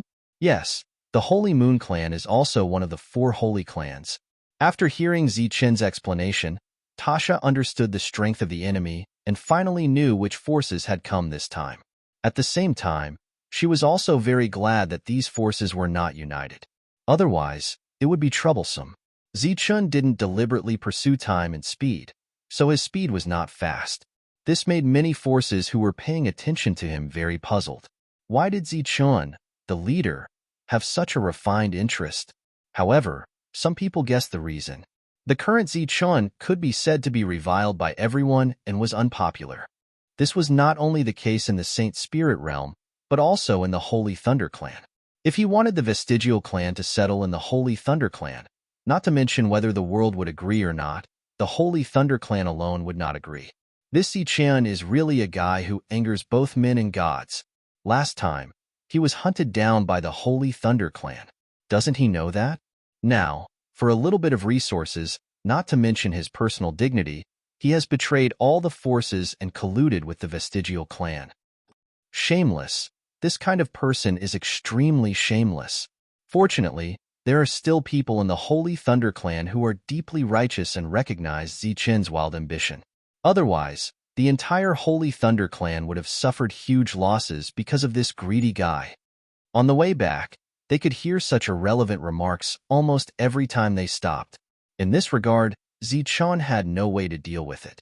Some of these words were naturally spread by the Holy Thunder clan, but if it weren't for the other forces adding fuel to the fire, it wouldn't have reached this level. Last time, He made the other forces suffer a great loss, and he led the Holy Thunder Clan to a great harvest. Now, he wouldn't allow others to hit him when he was down and add fuel to the fire a few times. Perhaps it wouldn't change anything, but it would make them feel better. Chapter 41:25. Sitting on the airship again, Tasha, who was still in Leyland's appearance, said, "Aren't you angry?" Zichen shook his head and smiled. "What's there to be angry about? They've taken all the good stuff. Why can't they just shut the door and curse them?" Tasha said, "Is this a matter of shutting the door? They're clearly cursing in front of you." Zichen said, "You know that they're cursing in front of me. Since I can see that they're doing it on purpose, should I go up and beat them up or kill them directly? That'll give me more excuses. Moreover, those people are too weak. They're clearly sending themselves to their deaths. Why should I help them?" Through this, Zichen also learned about the current situation of the Holy Thunder Clan. It seemed that the forces that didn't want him to become stronger were not just those who had a grudge with him. Perhaps other than those few friendly clans, the other forces didn't want to see him rise. Looking at the entire Holy Spirit domain, the other great forces naturally didn't want to see the Holy Thunder Clan produce a great Zichen. If he became stronger, the Holy Thunder Clan would become stronger. Why were there so many voices of opposition in the Holy Thunder Clan? In fact, this wasn't difficult to understand because those people didn't care whether the Holy Thunder Clan became stronger or weaker. What they cared about was whether they would be threatened.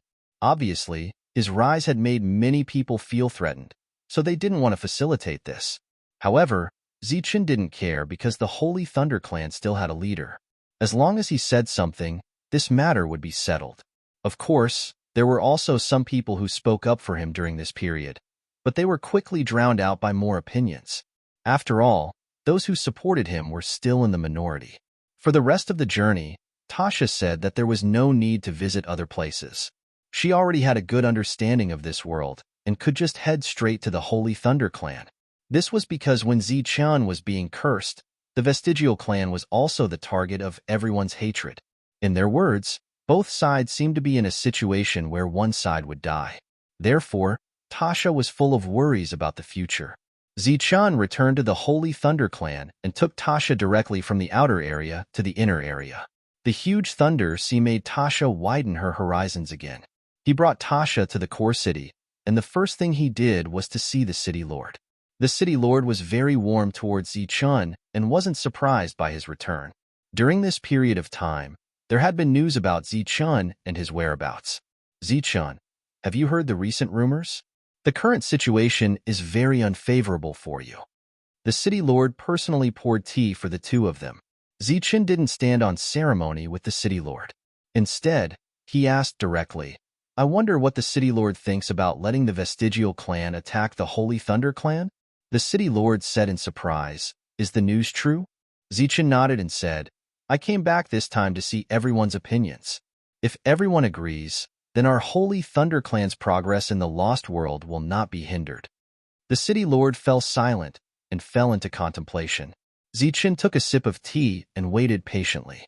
Leyland sat to the side, looking indifferent. This was Leyland's true character. Along the way, Zichen had warned her not to reveal anything, just in case, because they might not be able to return. Seeing Zichen sitting there and not leaving without giving him an answer, the city lord pondered and said, "I'm afraid this matter is inappropriate. Please speak clearly, city lord." Zichen smiled slightly. A few days ago, there were rumors about this matter, and there were great objections in the clan.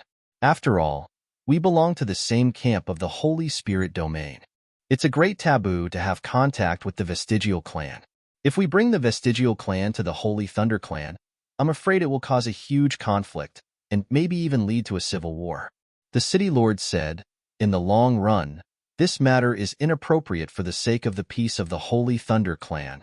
Zichen said, "It's nothing more than those few clans who don't agree. I'm sure the city lord knows best what they are thinking. It's nothing more than them wantonly spreading the news, thinking that many people don't agree, but in fact, there are only a few. I believe that with the city lord's prestige, you can certainly arrange this matter properly. After all, once the Vestigial Clan comes to our Holy Thunder Clan, The title of the four great sacred clans may have to be changed. When that time comes, won't this be the greatest contribution in the world? The Tree of Lightning may even be rewarded, and the City Lord may be able to reach the sky in a single bound. Hearing this, the City Lord shook his head again and said, "There are indeed many voices of opposition to this matter. According to my authority, there's really nothing I can do. To be honest, I also want to help this kind of good thing that can help the Holy Thunder Clan grow stronger, but unfortunately, there's nothing I can do." Zichun looked at the City Lord and asked, "It really won't work?" The City Lord said helplessly and bitterly, "It really won't work. Why don't you go up and ask again?" Zichun nodded and said, "All right then, I'll go and ask again." Lei Lan, the tea in the City Lord's mansion is very delicious. You can drink it for a while and wait for me to come back. While you're at it, see if anyone else has come to see the City Lord and who they are. The City Lord smiled bitterly and said, "Zichun, don't worry. No one dares to be biased in this kind of matter." Zichun left Tasha in the City Lord's mansion not because he didn't trust the City Lord, but because he didn't dare to let her meet Lei Zhenke, because the other party was the well-deserved #1 person of the Holy Thunder Clan. The camouflage set up by Lei Di might not be able to fool the other party. Zichun met Lei Zhenke very smoothly. The #1 person of the Holy Thunder Clan was also drinking tea. The tea's fragrance was overflowing, and it was obviously of the highest quality. The Holy Thunder Clan was already in an uproar because of Zichun's matter, but the true #1 person of the clan appeared to be very calm. "Come, Zichun, have a cup of tea with me." Lei Zhenke waved his hand and motioned for Zichun to come over. Zichun sat next to Lei Zhenke. He wasn't here to drink tea, so he directly expressed his position. Zichun said, "For the Vestigial Clan to come to the Holy Thunder Clan, there are only benefits and no harm for us. This is an excellent thing." Lei Zhenke said with a smile, "Zichun, what do you think of the current Holy Thunder Clan?" "Very good. One of the four great holy clans," Zichun said. "Although it hasn't reached the point where everyone is in awe of it, it's still a top force that no one dares to provoke." Lei Zhenke drank a cup of tea and said slowly, "What if the Vestigial Clan comes? What will happen to the Holy Thunder Clan?" Zichun said without hesitation, "It will become the top force among the top forces. It will be able to suppress the other three clans and become the #1 in the Holy Spirit world." Lei Zhenke said with a smile, "You're wrong. At that time, the Holy Thunder Clan will have many enemies out of thin air. Let's not talk about the distant ones. The closest ones are the three holy clans. The original alliance of the four great holy clans will also collapse because of our strength. At that time, there will only be three great alliances left. Moreover, there will be different voices in the clan. Over time, it will even affect the unity of the Holy Thunder Clan. If the Holy Thunder Clan is not united, what do you think the consequences will be?" Chapter 41:26. If the vestigial race doesn't come, we are the four holy clans. Although there are occasional conflicts, we are still allies. There are conflicts of interest between the clans, but we are still united in terms of right and wrong.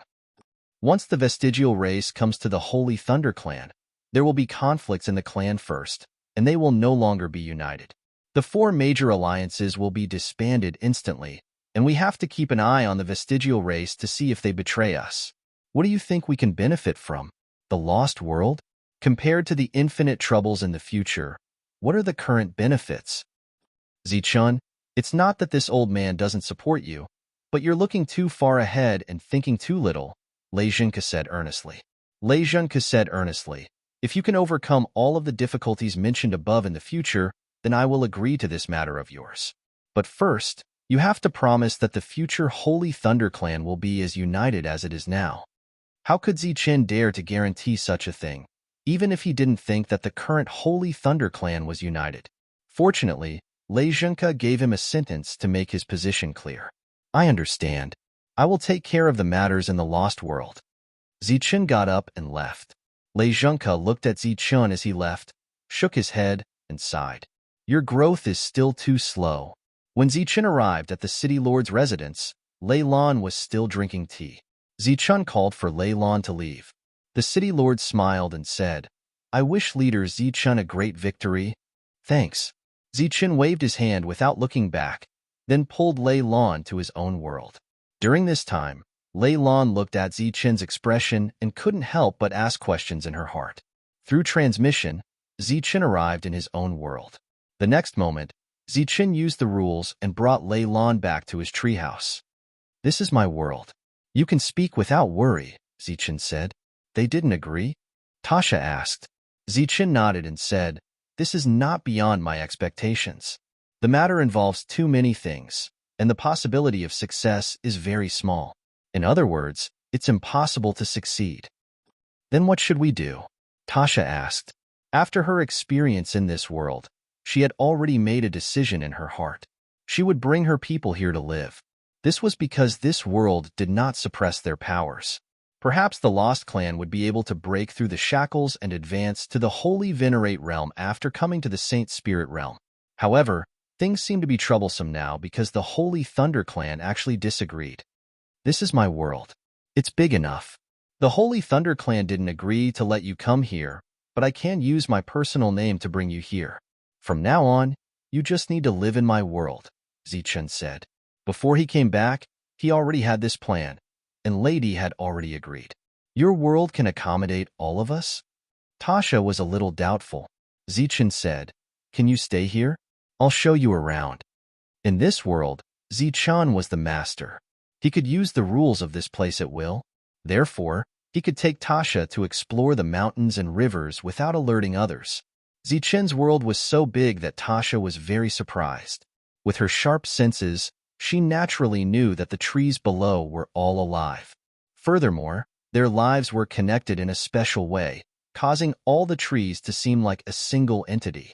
Just talking about the problem of living, this place was enough to accommodate all the Lost Clan. Zichun said, in addition to this world, I have a way to open up another world within a world, which is more suitable for people who cultivate soul power. If we come here, will we have to live here forever? Tasha asked. Of course not. Zichun said with a smile, if you want, you can leave by teleportation at any time.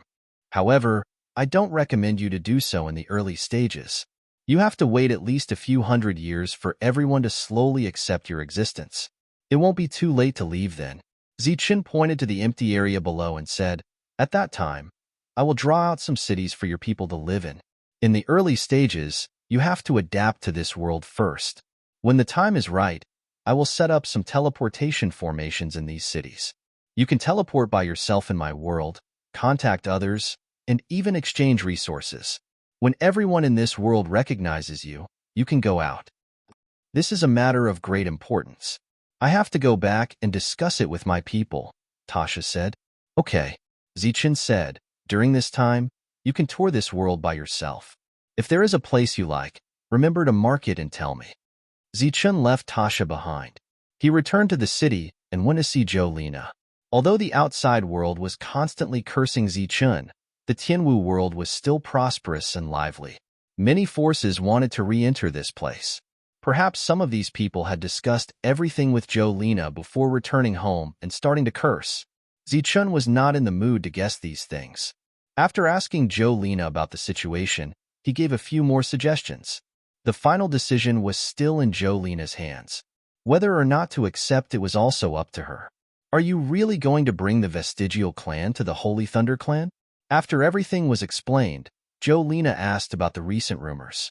That is a huge force. After coming to the Holy Thunder Clan, it will increase the overall strength of the Holy Thunder Clan by a lot, Zichun said. Unfortunately, they won't agree, Jolina said regretfully. Zichun smiled. Even you can see that they won't agree. It seems that it won't work. Your current status in the Holy Thunder Clan is already very high. If you facilitate this, won't you soar to the sky? How will the others live? Jolina was still the one who saw things clearly. Of course, the concerns that Lei Zhengke mentioned did exist, but they were not the real reason. The main reason was the issue of balance. Even Lei Zhengke, the #1 person in the Holy Thunder Clan, didn't want Zichun to rise so quickly. However, their move also gave Zichun a second option. This option was to bring all the Vestigial Clan into his world. Lei Di knew, Lei Zhengke knew, and even the city lord and the opposing forces were very clear about it. Why were they unwilling to see the Vestigial clan enter the Holy Thunder clan, but happy to see them enter Zichen's world? This was also related to benefits, because entering the Holy Thunder clan was a great merit. However, if Zichen was the only one who incorporated them, it would have nothing to do with the Holy Thunder clan. Naturally, it would be impossible to get rewards from the Holy Thunder clan. A few days later, Zichen learned about the latest developments in the world and returned with Tasha. However, this time, he didn't take the flying boat. Instead, he used his authority to take the transmission array directly. Chapter 41:27. After arriving at the Lost World, Zichen once again stepped onto the teleportation array. This time, he was directly teleported to the Blood Dragon Canyon. Then, he used Xiaolei's teleportation talisman and arrived at the city where the Vestigial clan had already retreated. During this period, Tasha had been following him. Even after returning here, she did not give Zichen a clear answer. But Zichen was not in a hurry. As long as both sides maintained a friendly relationship, it would be a great thing for the Holy Thunder clan's journey to the depths of the Lost World. Tasha left that day. Outside the city, Zichen sensed a powerful aura. It should be the Vestigial clan who had come to pick up Tasha. Zichen went to check the harvest of the mineral vein. In the process of going underground, he felt a strong soul power aura. The crystals produced here were full of extremely strong soul aura. Although they were not as good as soul-gathering crystals, they were still rare resources. After Zichen went deep underground and communicated with a Thunder Imperial Holy Spirit named Jenny, he learned about the magical use of these soul crystals. Jenny came from the Jela clan and was said to be a direct descendant of the Jela clan. She was Grace's sister. The soul crystals here can greatly improve one's soul power. It is a rare opportunity. Although their soul power is not as good as the soul-gathering crystals of the Holy Talisman Masters, in terms of some magical uses, they are more valuable than soul-gathering crystals. Zichen quietly listened to Jela Jenny talk about the magical uses of the crystals without interrupting. Because whether one can become a Holy Talisman Master is no longer determined by talent. We can use soul crystals to cultivate the day after tomorrow. Jela Jenny said, moreover, we named it Soul Life Crystal, which means that it is a crystal that can change one's fate. Zichen's expression changed slightly and said, in that case, as long as the crystals here are mined, the Holy Thunder clan will have more Holy Talisman Masters in the future. Jela Jenny smiled and emphasized, not a few, but a lot. Sir, this is also a great opportunity.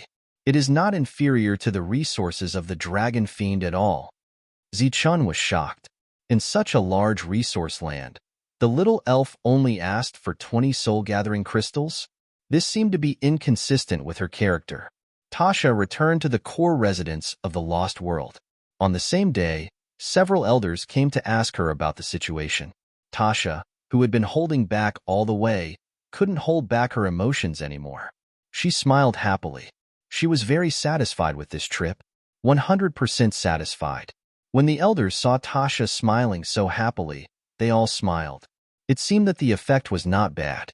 Tasha said, their world has no power to suppress them. There are beings that are stronger than the Holy Spirit. Once we reach that world, I think we will be able to see someone like the Holy Spirit. Are you sure? An old man asked. I saw it with my own eyes. Tasha said, however, the people there are not friendly to us, and Zichen's Holy Thunder clan doesn't welcome us either. The expressions of the elders all changed. Since they didn't welcome him, why were they so happy? Tasha continued, but Zichen has a world, and his world is big enough for all of us to go there. Zichen has his own world? How is that possible? An old man couldn't believe it. Tasha said, the place we live is nothing more than a big planet in their eyes. Zichen has a planet like this. It's very big. I want to see it myself. There won't be a problem. Zichen's force is called the Holy Thunder Clan. In that huge world, there are no less than 10 forces that can be on par with the Holy Thunder Clan. So, our previous choice was right. If a full-scale war really breaks out, I'm afraid that our world will be lost in a few months under their unity. Also, we need to communicate with the other two clans. Asterisk, asterisk, asterisk, asterisk, asterisk, asterisk, asterisk, asterisk, asterisk, asterisk. The news of Zichen's discovery of the second mineral vein was leaked. After knowing the function of the soul life crystal, the world was shocked again. But this time, no one ran over to look for trouble. In fact, as the major forces went deeper, each of them had their own discoveries. During this period, they found some rare resources, which were not few in number. But the discoveries that were as eye-catching as the Holy Thunder clans were rare. All the forces were searching for resources with all their might. During this period, there were constant battles. Only the Holy Thunder clan was quiet. This made many forces unhappy, so they tried to negotiate with the Vestigial clan. They were even willing to give up some resources. It seemed that after a whole year of careful consideration, she finally agreed to Zichen's previous suggestion and would bring the Vestigial clan to Zichen's Tianwu world. In a top-secret place, Tasha asked, "How do you plan to take us away? After all, if you take so many people at once, you will definitely be besieged by other forces." Zichen said, "Don't worry about this. I have my own arrangements. When do you plan to leave?" Tasha said, "Not for the time being. We need to finish everything here." "What do you mean?" Zichen was a little puzzled. Tasha explained, "It's an ancient curse of my clan. If the curse can't be lifted, then my clan can't leave this world at all." "Curse?" Zichen was taken aback when he heard this and said, "There's such a thing? Didn't we leave last time?" Tasha said, "My situation is special. I can enter and leave freely without restrictions, but others can't." It wasn't that the Vestigial clan hadn't thought of leaving. In the past, they had tried to enter the area controlled by the Holy Moon clan. They had also become members of the Holy Moon clan, but no matter how they used the lost heavenly crystal to set up the transmission array, they couldn't leave this world. There seemed to be a mysterious force in the unseen world that prevented all of this. "What kind of curse is it?" Zichen asked curiously. Tasha shook her head and said, "We don't know the specifics. It seems that our clan exists in this world to protect something. Unfortunately, too much time has passed, and no one knows what it is that we are protecting." Tasha got up and said, "Come with me." At this moment, he stood up and followed Tasha out of the room.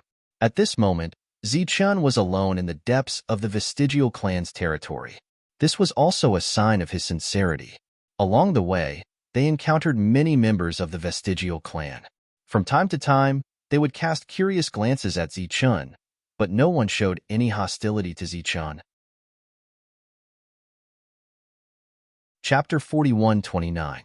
After discussing the matter, Zichen said goodbye and left.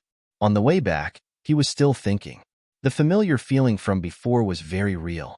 It was not like the first time he came in, where it disappeared in a flash. However, he was alone and had never been here before. Where did this familiar feeling come from? After Zichen left, Tasha was still standing in the same place. An old man walked over from afar. "Why did you bring him here?" The old man stood beside Tasha. "Why did you lie to him about the curse?" Tasha looked ahead and said, "The curse might really exist." The old man did not understand. The ancient Forbidden Land appears once every few years, but after entering, we haven't obtained anything. Perhaps it doesn't belong to us in the first place.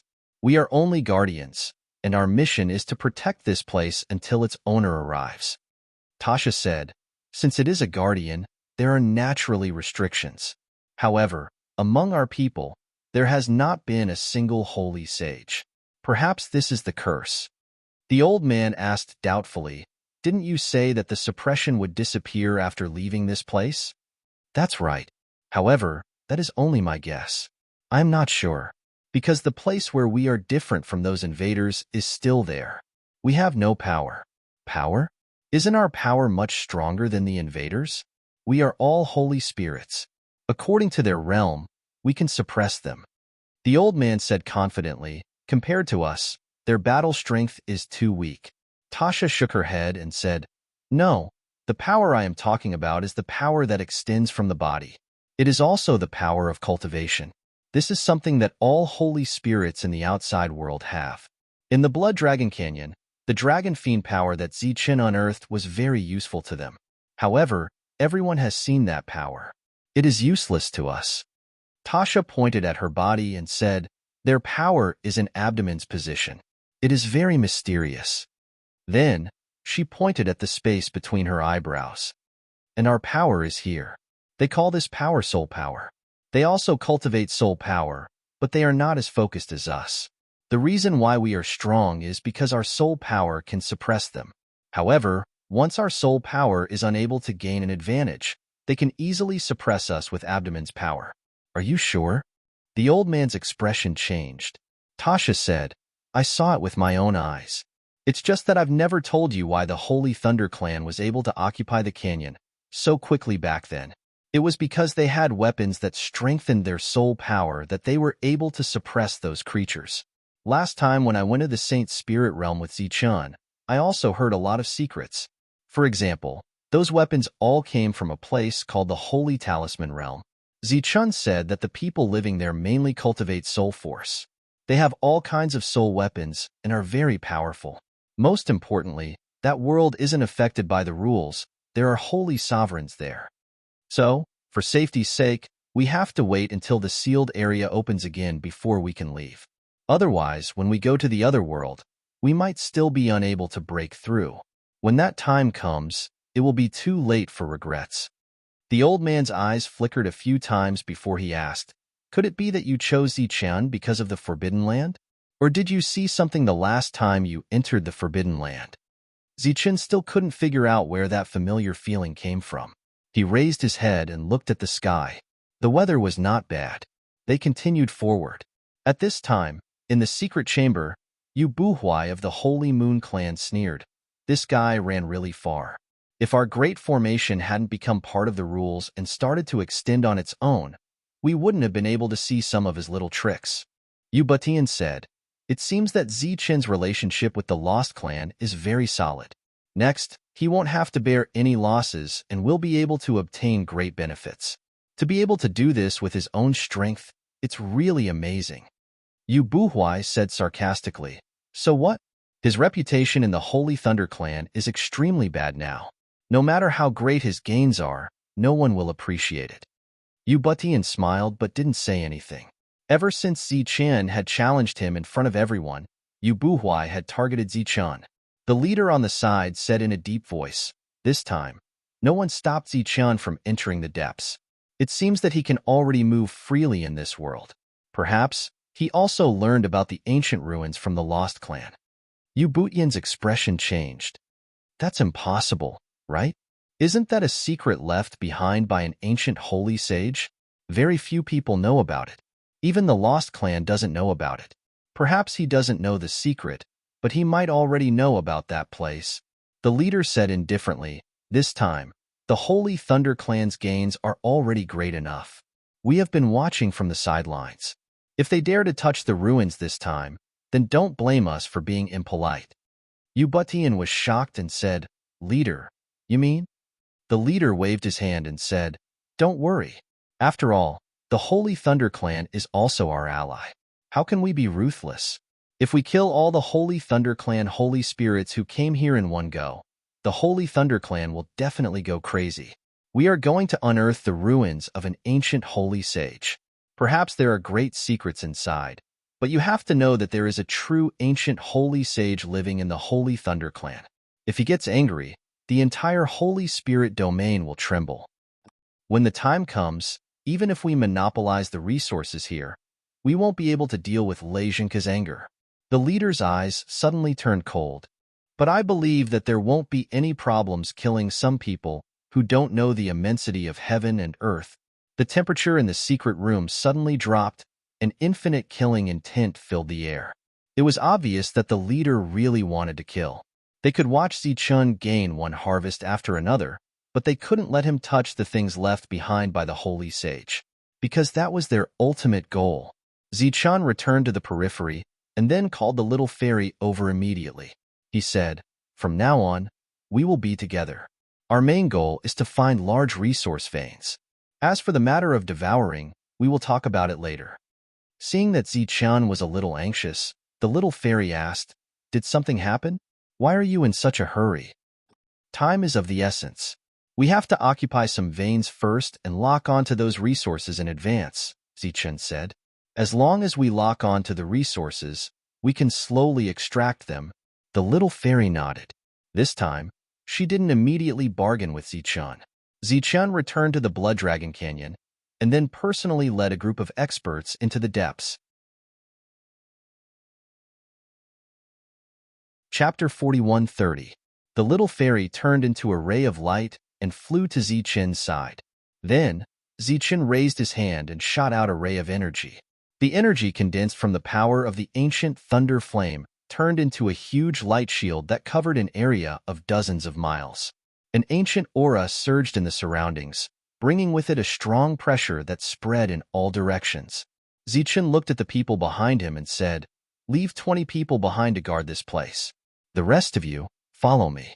Like I said, if anyone comes here to steal, it's important to stay alive, but you must remember them and recognize each of them. It'll be easy to settle the score when the time comes." Yes, the 20 people who had already agreed immediately cupped their fists and bowed. The others left and continued to search for the next place of opportunity. Just as Zichen sped up, the other forces also sped up. It was unknown if they had heard something. They began to bring people to the Lost World, and the Holy Moon Clan also made a lot of money. At the same time, the lost heavenly crystals mined by the Holy Thunder Clan also began to be sold. During this time, various teleportation arrays had been arranged. As for the price, it was the same as the Holy Moon Clans. They did not deliberately lower the price.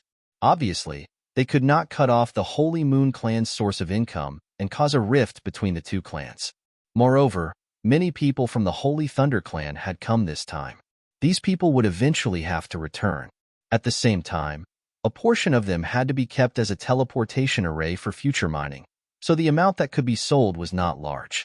The resources of the immortal domain had been mined for hundreds of years, but now everyone still had to go in and out.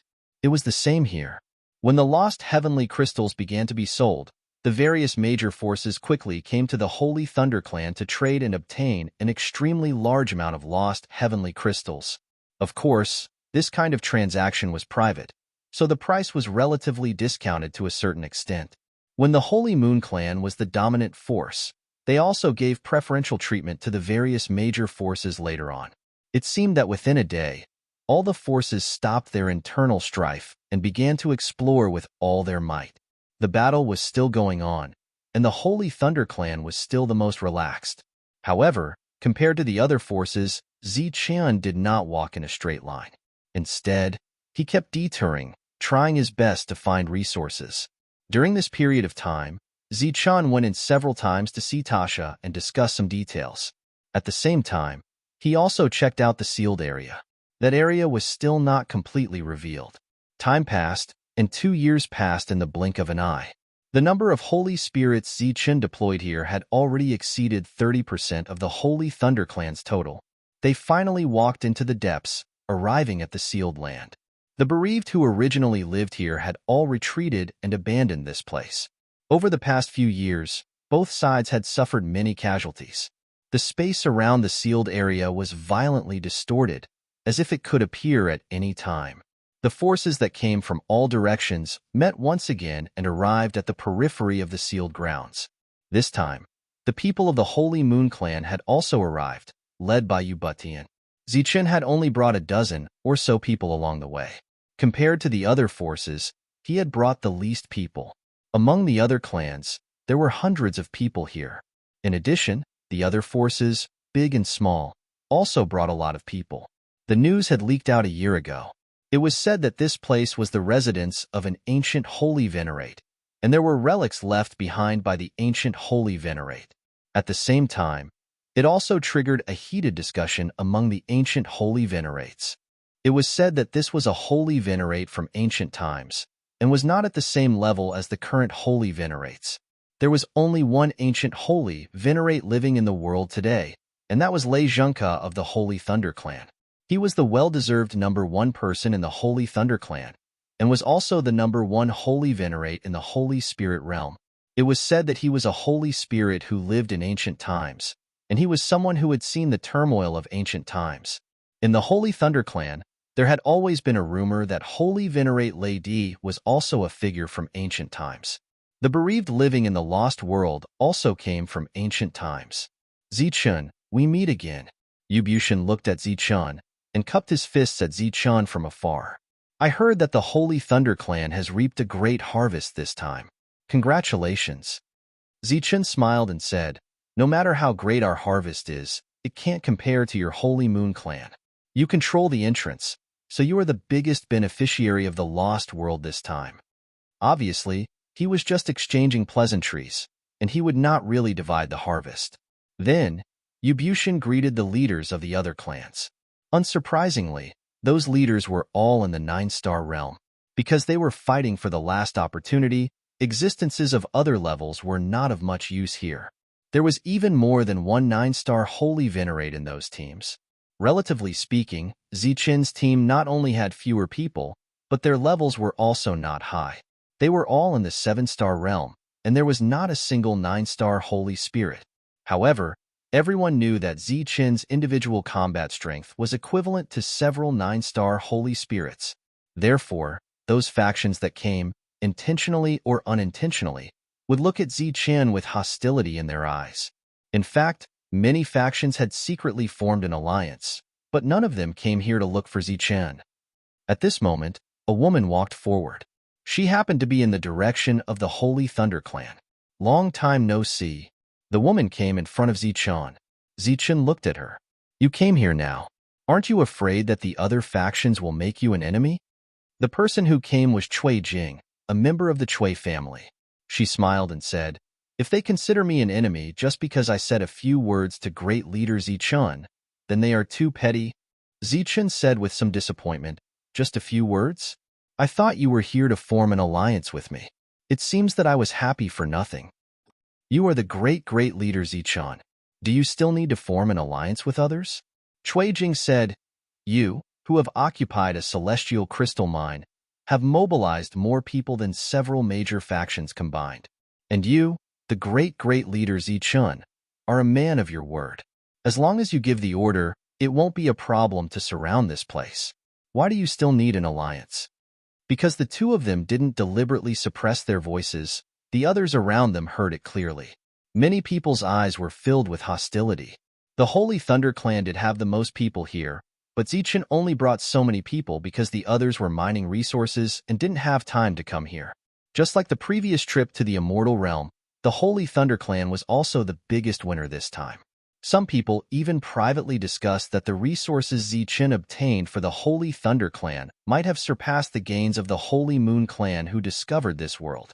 And this place, like the soul-gathering crystal mine in the Immortal Realm, was the last great opportunity, so no one was willing to miss it. Cui Jing's words made the others vigilant. Once they gained something inside, would they encounter the holy spirits of the Holy Thunder Clan surrounding this place when they came out?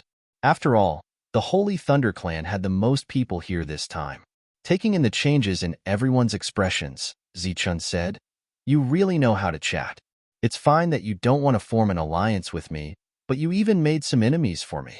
How can our Holy Thunder Clan be so overbearing? We have already gained a lot of resources. This time, we just came here to join in the fun. If we gain something, we'll be happy. If we don't, we'll just take it as seeing the world. Otherwise, we wouldn't have only brought so few people. But if there really is someone who can surround this place, it's the Holy Moon Clan who has the strength. After all, they have 3 mines and our Holy Thunder Clan only has 1. We came here in the past few years. Who knows how many people have come here in the past few hundred years? As soon as these words came out, many people's attention fell on the Holy Moon Clan. Some people had the necessary vigilance in their hearts. That's right. Compared to the Holy Thunder Clan, the Holy Moon Clan's foundation here was deeper. Brother Zichin, your joke is too much. Everyone has paid a fee to come here. All the resources have to be fought for based on their own strength. After all, we have always followed the principle of fair competition. Yu Butian immediately said, this point is obvious to all. Obviously, Yu Butian didn't want the people of the Holy Moon Clan to become the focus. Suddenly, the others' gazes shifted and looked in a certain direction. The Vestigial Clan had appeared. The surrounding atmosphere immediately became tense. Except for the Holy Thunder Clan, the various forces that had come here had fought with the Vestigial Clan many times. The casualties on both sides were huge. Now that the enemies had met, their eyes were cold. The Vestigial Clan seemed to have not noticed the hostility around them and continued to walk forward. Fortunately, there were not many people from the Vestigial Clan, less than 10. Chapter 41:31. Zichun had come here many times and chatted with Tasha many times, but this was the first time he learned some secrets about this place. He looked at Tasha in confusion. Tasha said, "The resources here are the foundation of our body's strength. The external power is of great use to us." After coming to this world, the human holy spirits had suffered a great loss. On one hand, they were not good at soul power attacks, and on the other hand, the Vestigial Clan's physical body was too strong. However, as Zichun came into contact with the Vestigial Clan, he found that they did not deliberately cultivate the power of their physical body. They did not have physical strength, but their physical body was very strong. Now he knew the answer. Tasha continued to transmit her voice. This place opens every once in a while. In recent thousands of years, the frequency of opening has increased a lot. But every time, our Vestigial Clan can only get some power from the periphery. We can't enter the inside at all, and we will be forcibly taken out. Zichun nodded. So that's how it is. This may be the last time we come here. We want to bring some power back. Tasha did not tell Zichun the whole truth. In addition to power, she actually wanted to see if other people could get the opportunity in the depths. She had also heard about those rumors. In fact, she agreed with them because the Vestigial Clan existed to protect. However, because too much time had passed, no one in the Vestigial Clan knew what exactly they were protecting. There were sounds of discussion all around, but most of them were talking about the relationship between the Vestigial Clan and Zichun. The battle between them and the Vestigial Clan was very tragic, and the casualties were great. If it were not for Zichun's last words, everyone would not be so restrained. When they hated the Vestigial Clan, they also hated the Holy Thunder Clan and Zichun. After all, they fought so hard, but the resources they got were not as much as the Holy Thunder Clan. There were waves of ripples in front, and powerful energy was constantly surging. The abnormal situation was getting more and more intense. Everyone's attention was attracted to the front again. Suddenly, there was a loud tremor, as if a heavy object had fallen vertically. Countless smoke and dust flew, and powerful air waves spread. Smoke and dust swept over. Many people narrowed their eyes, and some raised their arms to block in front of them. Zichun turned around and glanced at Tasha and the others. Their expressions changed slightly. As the dust settled, a piece of land appeared in front of them. The land seemed to be suppressed in a special space. Ripples were faintly discernible, and the aura of an ancient holy venerate swept out from within. "This is the place," Tasha said. "Are we going in just like that?" Zichun asked. Tasha nodded. The conversation between the two parties was not suppressed, and the others could hear it. In an instant, several light figures flew forward. Someone went in. When one person moved, the others followed suit. Streaks of light swirled about. Wait a moment. Zichun noticed that someone on Tasha's side had taken a step forward. He immediately reminded her, "Let's wait for them to go in first." The greater the opportunity, the more difficult it was to snatch it in an instant. These people had special identities. If they rashly entered now, they might cause some trouble. Tasha and the others stopped moving and chose to wait. Among the crowd, not everyone rushed in. There were also many forces like Zichun who chose to watch quietly from the sidelines. Some people left, and some waited. It formed a sharp contrast. Everyone stopped and did not enter. There was still half left. Zichun looked around, and his gaze finally fell on Ubutian. "Brother Butian, you're not going in?" Ubutian smiled and said, "No hurry. The Holy Thunder Clan can go in first." Zichun also smiled. "If we go in first, there might not be any good things left." Originally, there were still people who were ready to go, but after hearing Zichun's words, they stopped and were no longer in a hurry to go in. All resources are obtained by those who are fated. "Brother Zichun, please go ahead." Ubutian waved his hand and said, appearing very generous. "Let's go." Zichun did not stand on ceremony and directly walked forward. During this time, everyone could still see the flickering shadows in the space.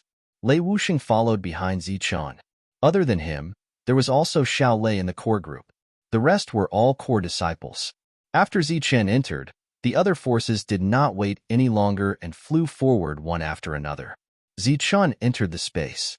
There were already many people here, and there were occasional battles.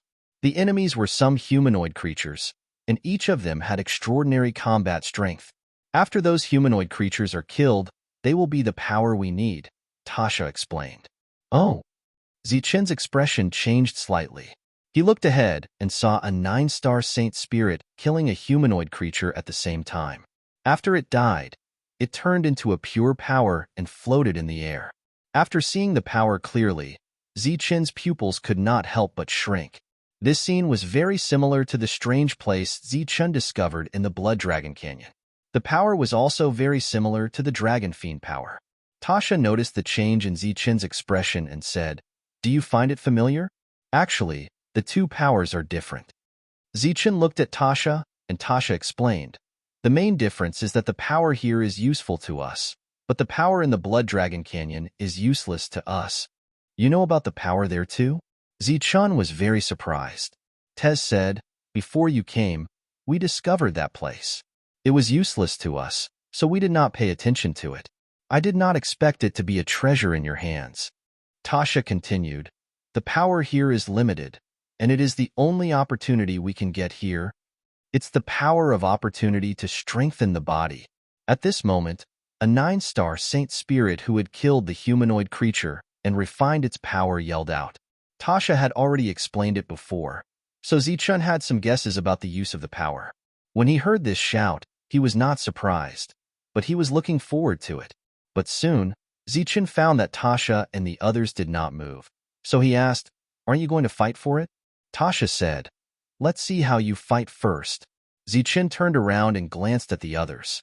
Everyone seemed to have a tacit understanding and spread out. Since Tasha said that the number of opportunities here was limited, then it was necessary to speed up the battle and fight for more power. In Zichen's vision, a humanoid creature appeared. Or rather, these humanoid creatures appeared at random and just happened to appear in front of Zichen. Zichen's figure flashed, and he instantly sped up. Powerful soul power surged out and attacked in front of him. As soon as he attacked, Zichen felt regret in his heart, because the opportunity here was power.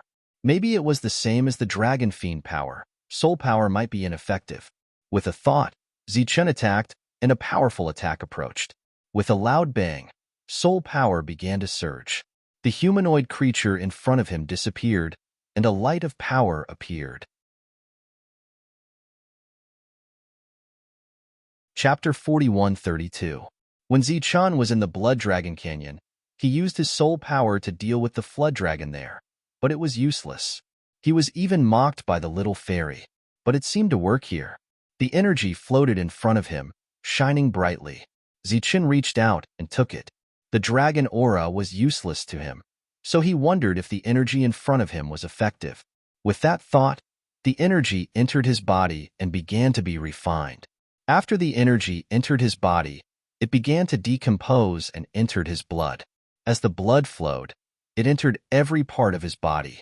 Wherever it passed, this power would slowly strengthen his physical body. "It's useful." Zichen's eyes lit up.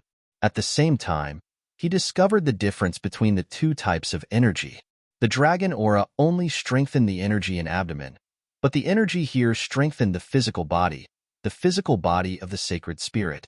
If one were to use essence, qi, and spirit to describe it, then in the holy talisman realm that Zichen went to, the most powerful was the spirit.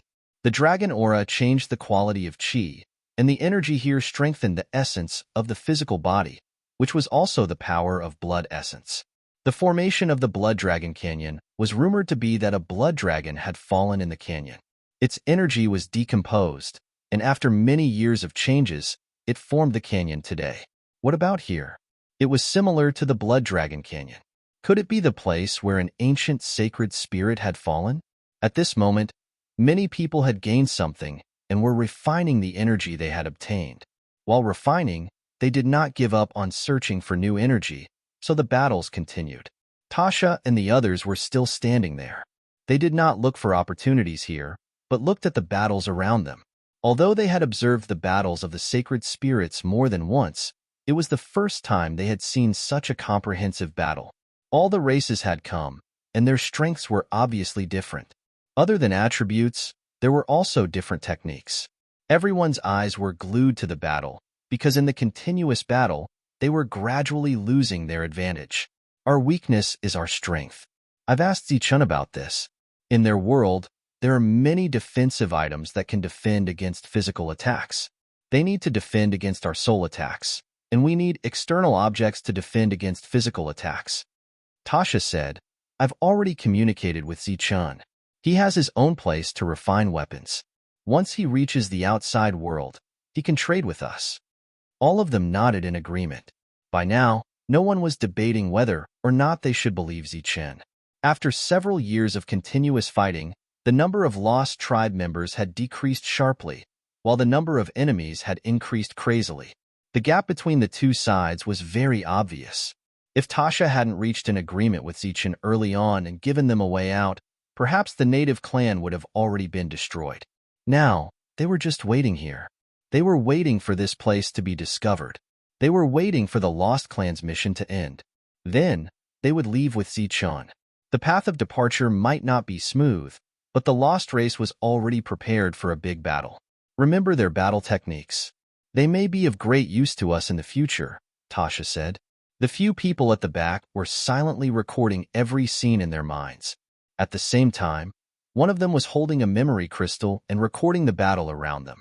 However, what they were able to record were battles where both sides were evenly matched. For example, Zichun's battle, where he had swept through all of his opponents, was of little use even if they recorded it. It was pure power suppression. Pong, pong, pong.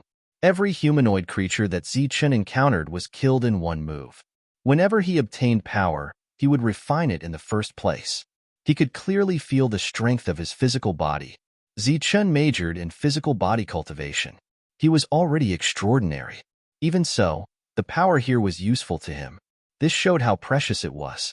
At least, compared to the power of the dragon, which was useless to him in the outside world, the power here was useful to him. Tasha said that the power here was limited. Killing one meant one less. However, they had been killing for half a month.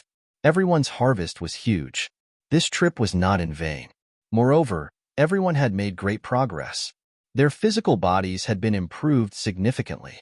During this period, Tasha and the others didn't hunt a single one. They just watched, observed, and recorded as bystanders. After half a month, the number of humanoid creatures that appeared was significantly reduced. This indicated that the battle was coming to an end. This time, Tasha didn't need to say anything. The other Lost Race members could already perceive the gap because they had to fight here for about a year at a time. Including Tasha, as the number of humanoid creatures decreased, their faces were full of expectation. Whether or not their guess would come true depended on the changes that would happen next. As the last humanoid creature was killed, all the Lost Race members felt their hearts in their throats. Usually, at this time, a powerful force would appear, and then they would all be thrown away from this place. At this time, a powerful force appeared, which made Tasha and the others almost despair. Could it be that they would never be able to leave this place? However, they soon found that the force that appeared this time was no longer the force that would take them away. Instead, it was a force that fell from the sky. A black shadow fell, covering the sky and the sun. It had the aura of an ancient holy master. It was a huge mountain that was slowly descending. Sure enough, Tasha was very excited. Beside her, the other people were also very excited. Some of them had tears in their eyes. For many years, they had only been able to take this step, but today, they saw the next step. They might not be able to get their hands on the opportunities here, but this change indicated that their guardian mission was about to come to an end. The other holy spirits in the shadows all moved to the sides, leaving enough space for the mountain to descend. The mountain was descending, and a powerful aura was surging. Zichun perceived this aura, and the familiar feeling in his heart became stronger and stronger. The mountain fell to the ground, and the earth shook. There was a towering hall on the mountain peak. The hall was dark gold in color and had a magnificent aura. Outside the hall was an open area with 9 roads extending from the mountain peak to the bottom. In other words, the 9 roads that extended to the top of the mountain peak eventually turned into a road that led to the hall. The 9 roads converged into one. Zichen raised his head and looked up. He could vaguely see the shape of the palace. However, when he squinted his eyes and tried to look forward, his vision seemed to penetrate the distorted space. The appearance of the palace suddenly became clear. Not only did he see the dark gold hall, but he also saw the structure of the hall. In an instant, his expression changed drastically. Chapter 41:33. Many years ago, before Zichen came to the Saint Spirit world, Lei Tian took out a large hall and gave it to Zichen. He said that the hall was called Zichen Hall and was the core of the Sky Martial Continent. As long as he refined it, he would be able to control the Sky Martial Continent and become the ruler of the Sky Martial Continent. Zichen refined it and then brought the Sky Martial Continent to the Saint Spirit world. He always thought that his Zichen Hall was unique, but he never thought that he would see a second one today. What's wrong? Tasha saw that Zichen was acting strangely. Zichen shook his head and said, "Nothing. There were many similar buildings in the world, so there was nothing strange about it." Zichen told himself that in his heart.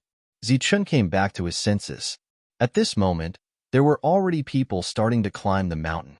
There were a total of 9 paths, and they could only enter from these 9 paths. Some people tried to soar into the air, but just as they approached the mountain, a strange gravitational force appeared, making it impossible for them to get close. There were also people who tried to climb the mountain, the kind that did not take the normal path, but they were still pushed back. Everyone could only obediently climb the mountain, but after they took the first step, it was as if they were hit by a body-freezing technique, and they stood there motionless. Zichen was still not in a hurry to go over. Xiaolei, Lei Wuxing, and the others came back behind him. They were all happy, because Zichen had said before that the power obtained here was theirs. This power was useful to them. Of course, if they sold it, they could also exchange it for a lot of resources. So everyone was in a good mood. Zichen looked at Tasha with a questioning look in his eyes. Tasha was in a good mood.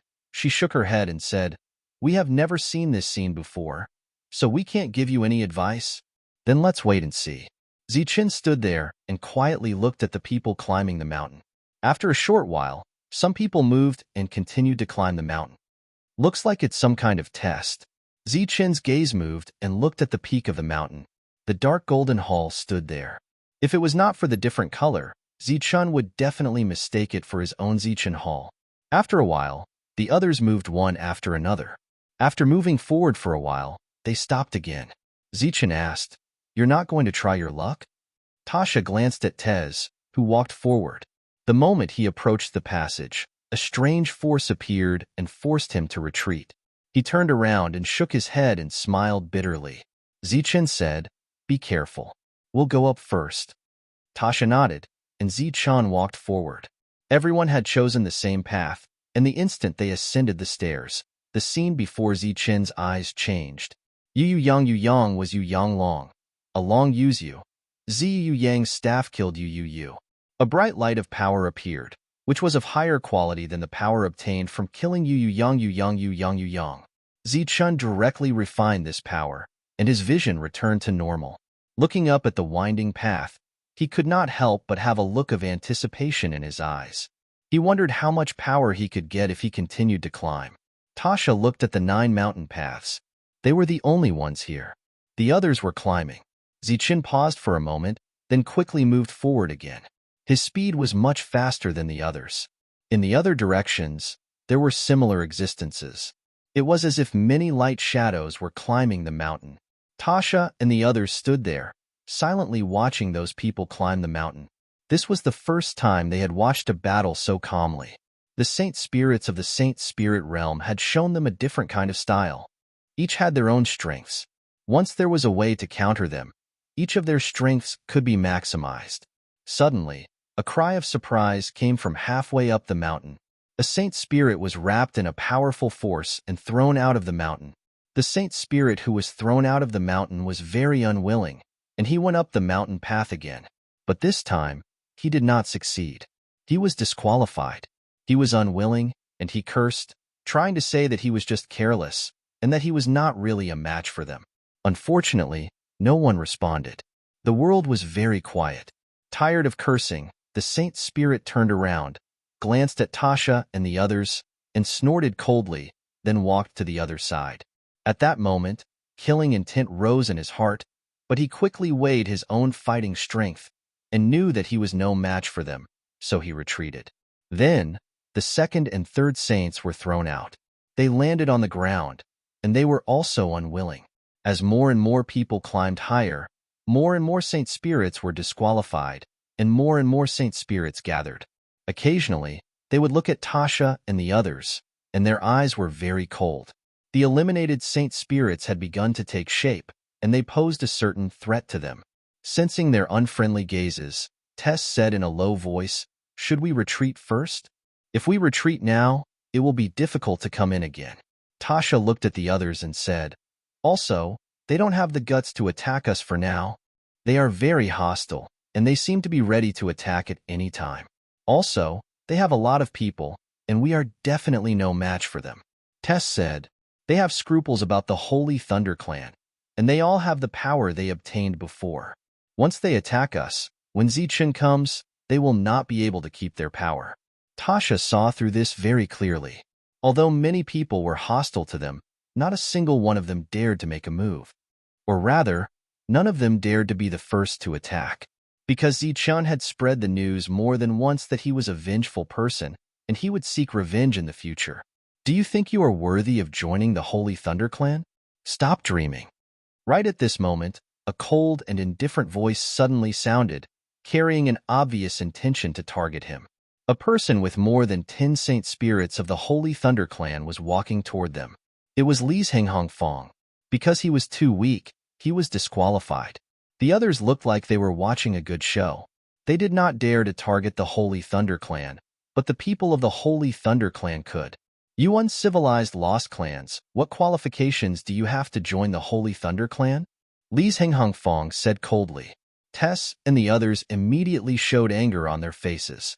"What, are you not convinced?" Li's Henghongfong said coldly. "What can you do to me?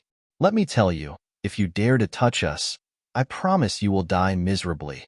Zichun is from the Holy Thunder Clan, but the Holy Thunder Clan has more than one Zichun. If you provoke me, even if you successfully reach the Holy Thunder Clan, I will make you die without a burial place." "We have made you lose this opportunity," Tasha said in shame. "There is no need for that. Zichun will compensate me after this." Lei Wuxing smiled faintly. Along the way, Zichun's enemies were getting stronger. However, their overall strength was still much weaker than Zichun's. Although they were only at the 7-star realm, Zichun was already able to defeat most of the 9-star realm. His journey was very smooth, but he was also a little unsatisfied because he didn't have a good fight. The number of enemies was too small. Moreover, he was not used to this kind of one-on-one because he was often fighting against a group of people. Of course, the main reason was that he didn't have enough power. If he could create 10 streams of power after killing one, Zichun would be very happy. Finally, he arrived at the top of the mountain. He was not the first to climb the mountain, but he was the first to arrive. He came to the square outside the main hall. The entire square was paved with unknown stone slabs. In front of the square was a straight path that led to the main hall. Zichun walked forward, and he didn't encounter any obstacles along the way. He walked past the square and came to the path that led to the main hall. With just one step, several ripples appeared in front of him, and a barrier appeared in front of him. Looking at this barrier, Zichun's expression changed slightly. He took a deep breath, and the power of the ancient thunder flame began to circulate. He clenched his fist and punched out. A storm that seemed to come from ancient times swept across the square, and a thunderous explosion resounded in all directions. Zichun's body moved back slowly, and he could feel the pain from his fist. However, the barrier in front of him didn't move at all. Zichun narrowed his eyes, and he was a little surprised. The long staff in his hand appeared again, and countless rays of golden light bloomed. He raised the staff again, and his aura was vast and mighty. Gusts of strong wind spread in all directions, and there was a whistling sound. It was still ineffective, and Zichun was forced to take a total of 7 steps back. He was so powerful that he could almost defeat anyone here, but he was blocked by an energy barrier. Zichun only suffered from the recoil, and he wasn't injured, so he continued to attack. The powerful attack was like thunder, and also like the sound of a drum that shook the sky. Many people who were disqualified flew into the air, and from a relatively safe place, they watched Zichun, who was attacking with all his strength, from afar. And those who had the strength to reach the top also heard the sound of the drum. Suddenly, everyone's expression changed, because, without them knowing, there was actually another person besides Zichun.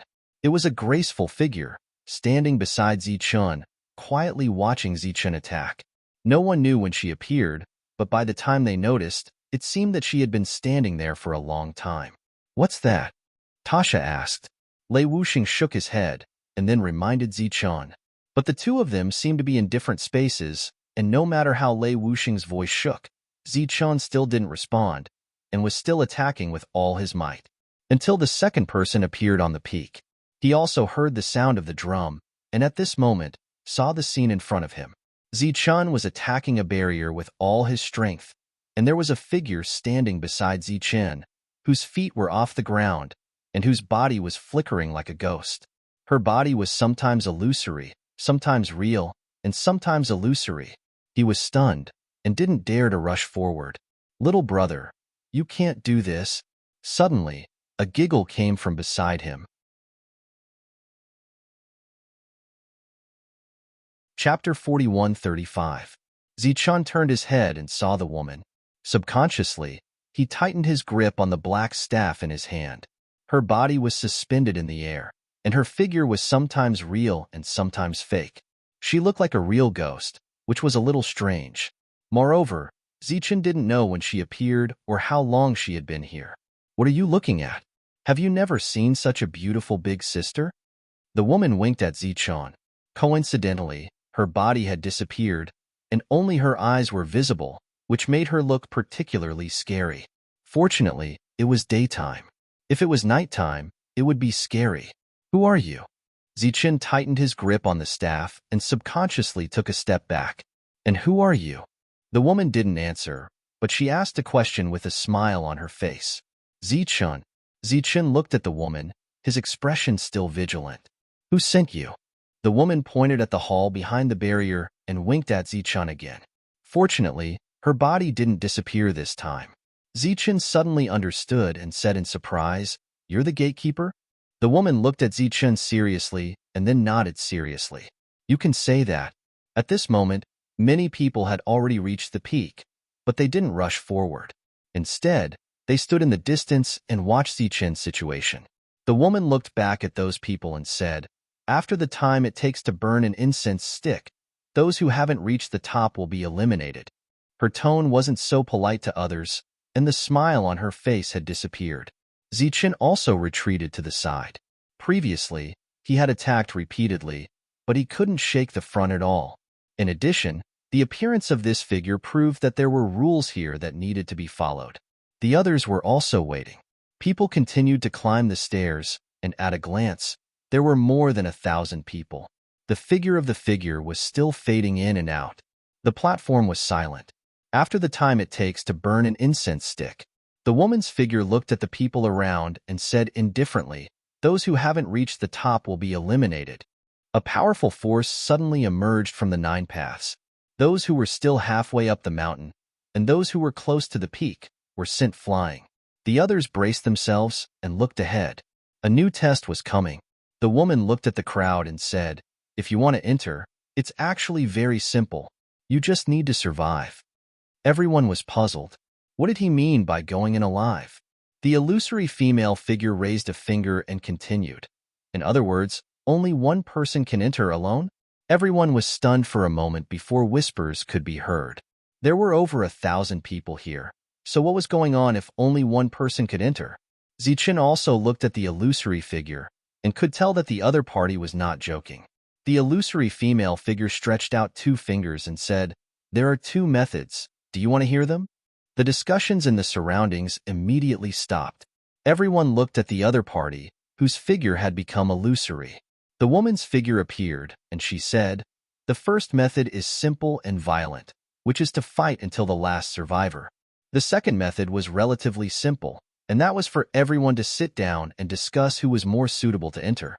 Personally, I'm more inclined towards the latter, because there's no need to fight. Naturally, there's no need to fight to the death. Wouldn't it be nice to be so amiable?" Everyone looked at each other. Everyone had different backgrounds, so who was more suitable to give the quota to? The discussion started again. The illusory female figure stopped talking and retreated at the same time, as if waiting for everyone to choose. Zichen looked at the barrier behind him, his expression changing. The illusory female figure smiled playfully and said, "Little brother, if you don't ask for everyone's consent, it's impossible to enter. You can only enter if everyone agrees. During this period, as long as one person doesn't agree, then you won't be able to enter." Zichen's idea of entering was exposed, and many people cast cold gazes at him. Zichen retreated. If he continued to stay here, he would definitely become the target of public criticism. He knew that he was very strong, but he was not strong enough to sweep away everyone present. The surrounding people discussed animatedly, and their gazes swept over here from time to time. When they looked at Zichen, their eyes were filled with hostility. Xiao Lei and the other members of the Holy Thunder clan walked towards Zichen. When they walked to Zichen's side, they realized that Lei Wuxing did not come up. They were all stunned and puzzled. Zichen stood there and did not speak, trying not to be too ostentatious. Under such circumstances, being ostentatious would only result in death. "Everyone, why don't you give this opportunity to our Holy Moon clan?" At this moment, Yu Butian suddenly said, "I, Yu Butian, guarantee that if we can obtain the opportunity, then all the major forces will share it equally." "All the major forces will share it equally? What about us small forces?"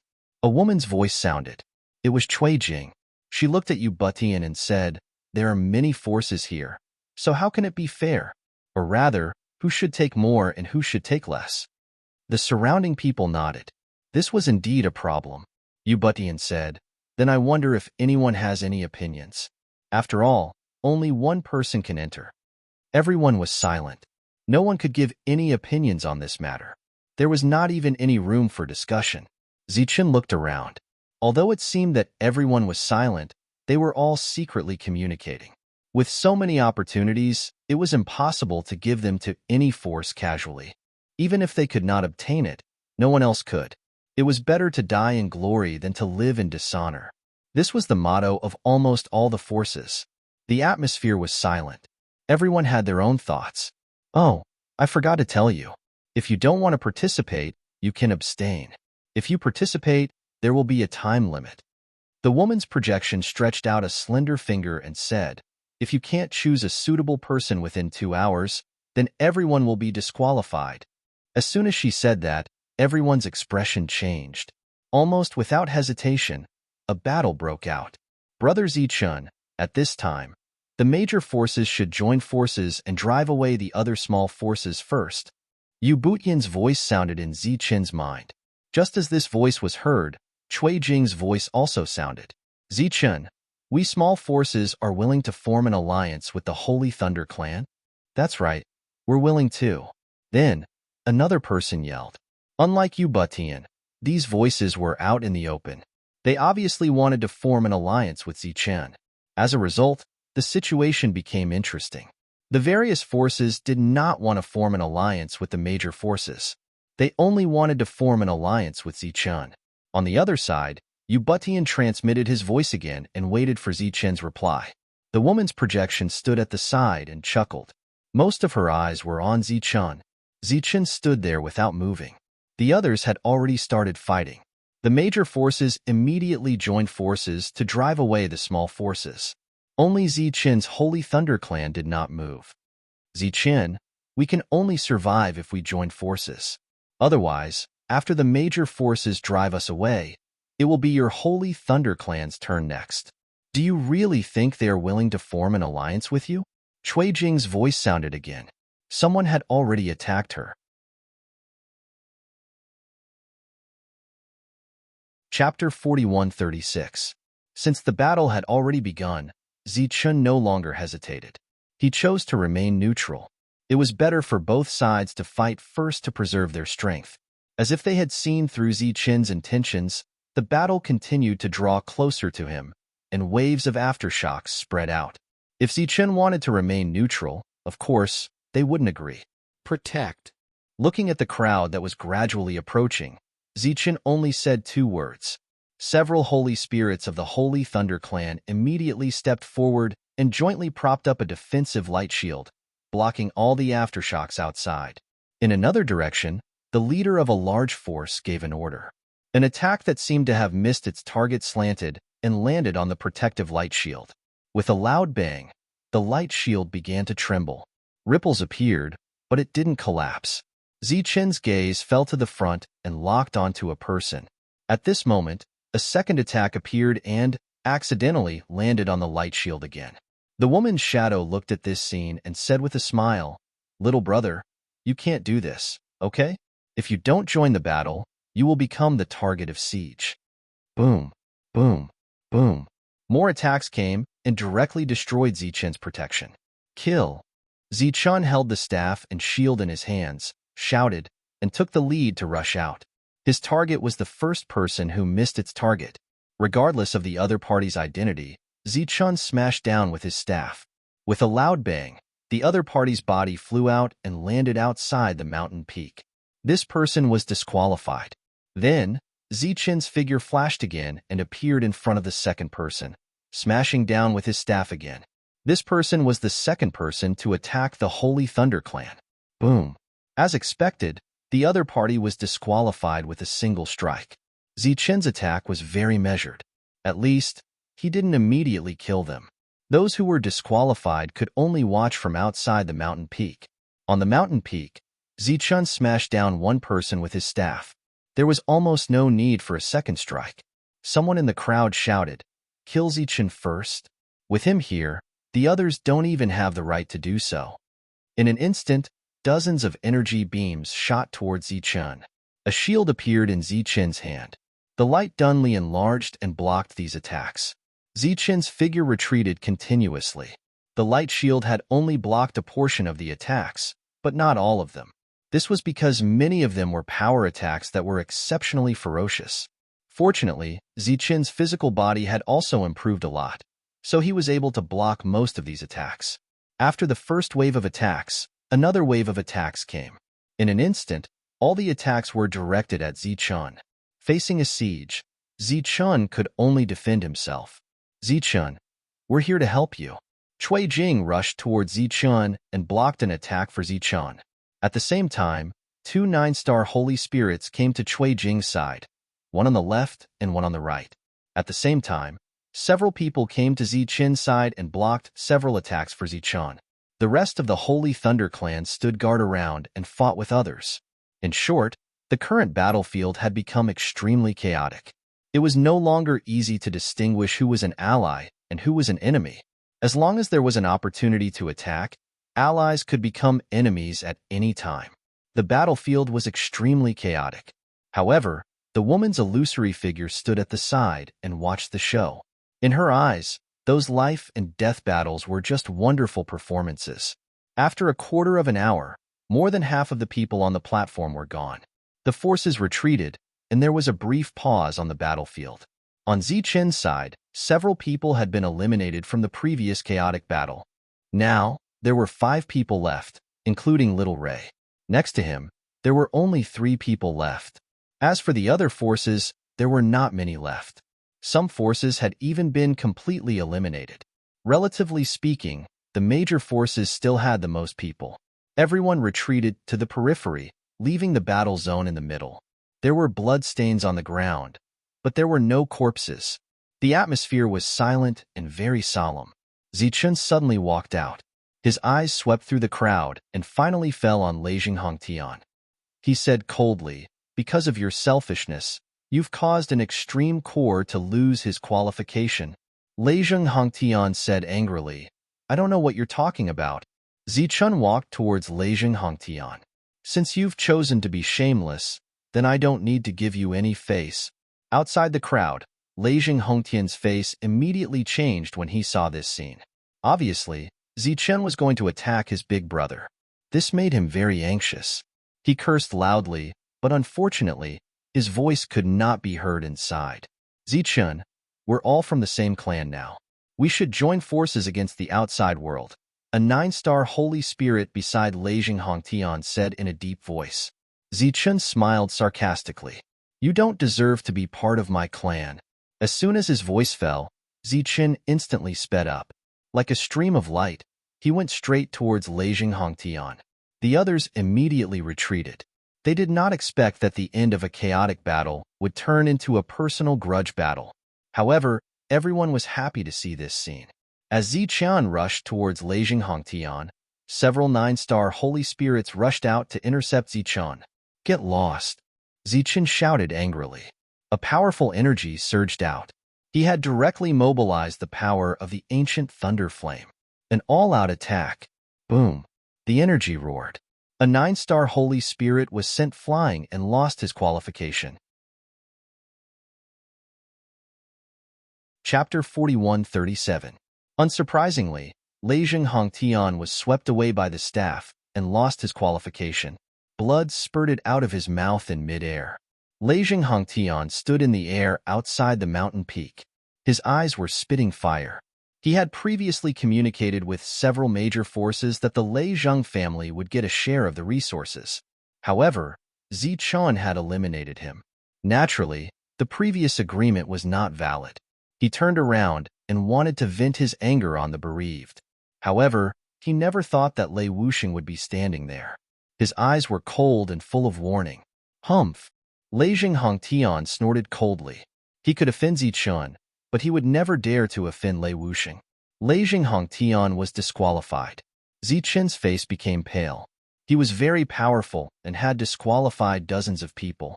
However, he had consumed a lot of energy and was also injured. This made many people's faces change. The powerful Zichen was like an injured tiger.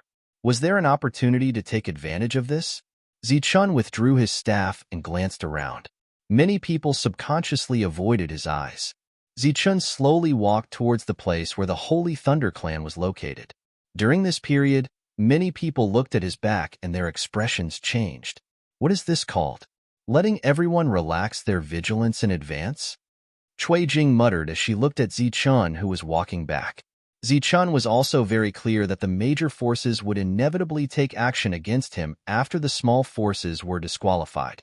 This was not surprising because Zichen had fought several major forces alone and obtained the celestial crystal lode. The others had been holding a grudge against him for a long time. Today, they certainly would not let go of this opportunity to get back at him. But now, Zichen had made the first move and had even injured himself. This was something worth pondering over. In this case, Zichen's threat was naturally much smaller. If the major forces took action at this moment, their chances of winning would be higher. However, there were still many small forces. Once both sides were injured, the small forces might take advantage of the situation. Thus, it was very likely that they would eliminate the smaller powers. But what Cui Jing couldn't understand was why Zichen was doing this, because in the end, the big forces would still make a move against him. Just as he was guessing Zichen's intentions, a person suddenly walked out. The Desolate He clan challenges the Holy Glory clan today. Since it was a challenge, it was naturally not a battle to the death. The originally silent atmosphere changed slightly, and the attention of those who were still hesitating whether to attack Zichen or not was also diverted. A muscular man walked forward. He looked in the direction of the Holy Glory tribe and said, I am He Lienza from the Desolate He tribe. I invite the Holy Glory tribe to fight. The Holy Glory race had more than 40 people, while the Desolate He family only had 5 people left. The leader was the mysterious leader that Zichen had seen before, but he did not participate in the battle. The leader of the Holy Glory clan was a 9-star Holy Spirit. However, he would not participate in the challenge of a clan. let alone an 8-star Holy Spirit. At his signal, an 8-star Saint Spirit walked out. The two of them cupped their fists and greeted each other. Both of them were 8-star Holy Spirits of the same realm, but it was widely acknowledged that Holy Spirits of the same realm were stronger than others. A broadsword appeared in Helienza's hand. After the greetings, he rushed forward. Zichun returned to the team and looked at Helienza. He had an impression of this clan. Back then, Hiwei wanted to establish his power, but unfortunately, he chose the Holy Thunder clan and was defeated. The woman's shadow watched quietly and did not rush him, even though a lot of time had passed. In this battle, the 9-star Holy Spirit from the Holy Star clan used all kinds of powerful combat skills of the Holy Star clan. However, he still lost. There was an uproar. Goodbye. The person from the He clan who held the Soul Blade cupped his fist at the Holy Star clan and voluntarily gave up the qualification. Then, the last two people from the He clan walked out and challenged the Metal clan and the Fire clan respectively. They each defeated a 9-star Holy Spirit. They did not challenge the Holy Thunder clan or the Holy Moon clan. No one knew if it was because the two clans had the Lost Sky Crystal. The last leader of the He clan was left. Just as everyone was wondering if he would take the initiative to challenge, he said, "Everyone, the desolate He clan gives up this fight." Everyone was surprised. They did not expect him to give up so easily. At this moment, two people behind Cui Jing also walked out. They each challenged a 9-star Holy Spirit. After winning, the two of them took the initiative to leave. Then, Cui Jing said that the Cui clan also gave up. Everyone remembered the two clans who gave up because they both had soul weapons, which was extremely rare. Many forces had already made up their minds.